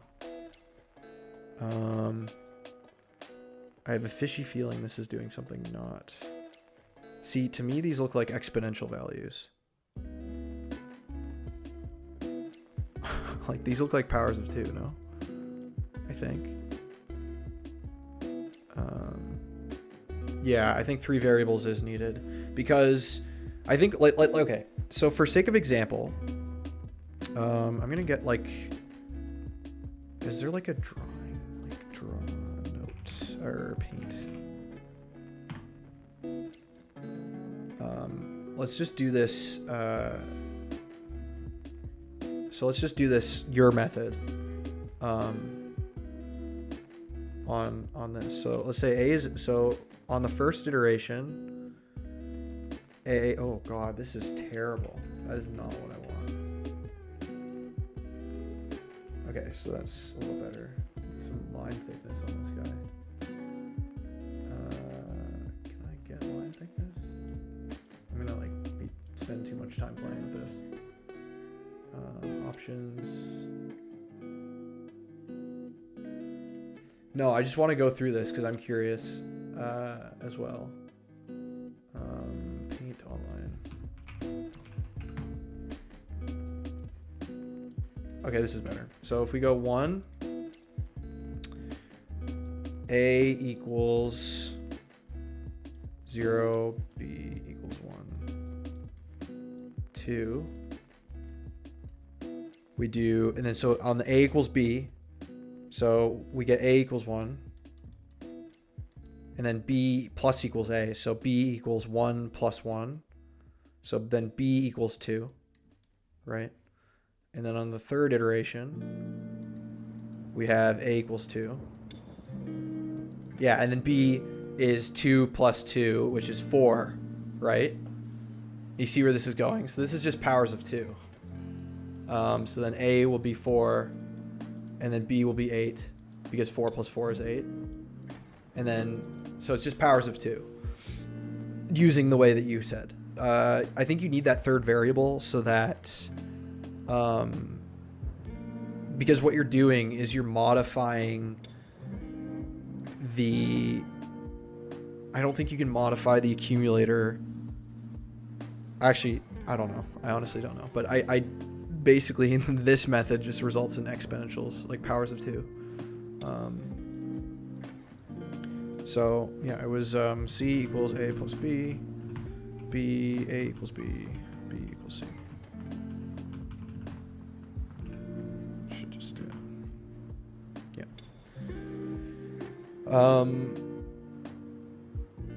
Yes, correct.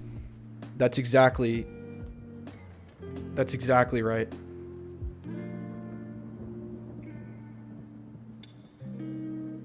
The C kind of stores the result temporarily so that B doesn't also get modified when it gets incremented, right?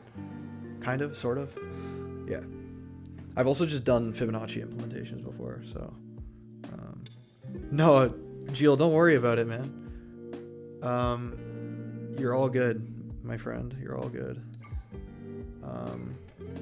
But anyway, it is getting late here out in Eastern Canada, so I am going to wrap it up for tonight.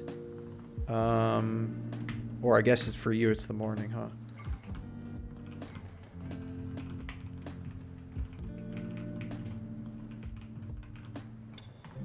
But, yeah. All right, man. I'll probably be streaming tomorrow night as well. So if you can make it in the morning, then feel free. Otherwise, if you can't catch it, it's no worries. But thank you for watching. I really appreciate your support, and I'll see you soon.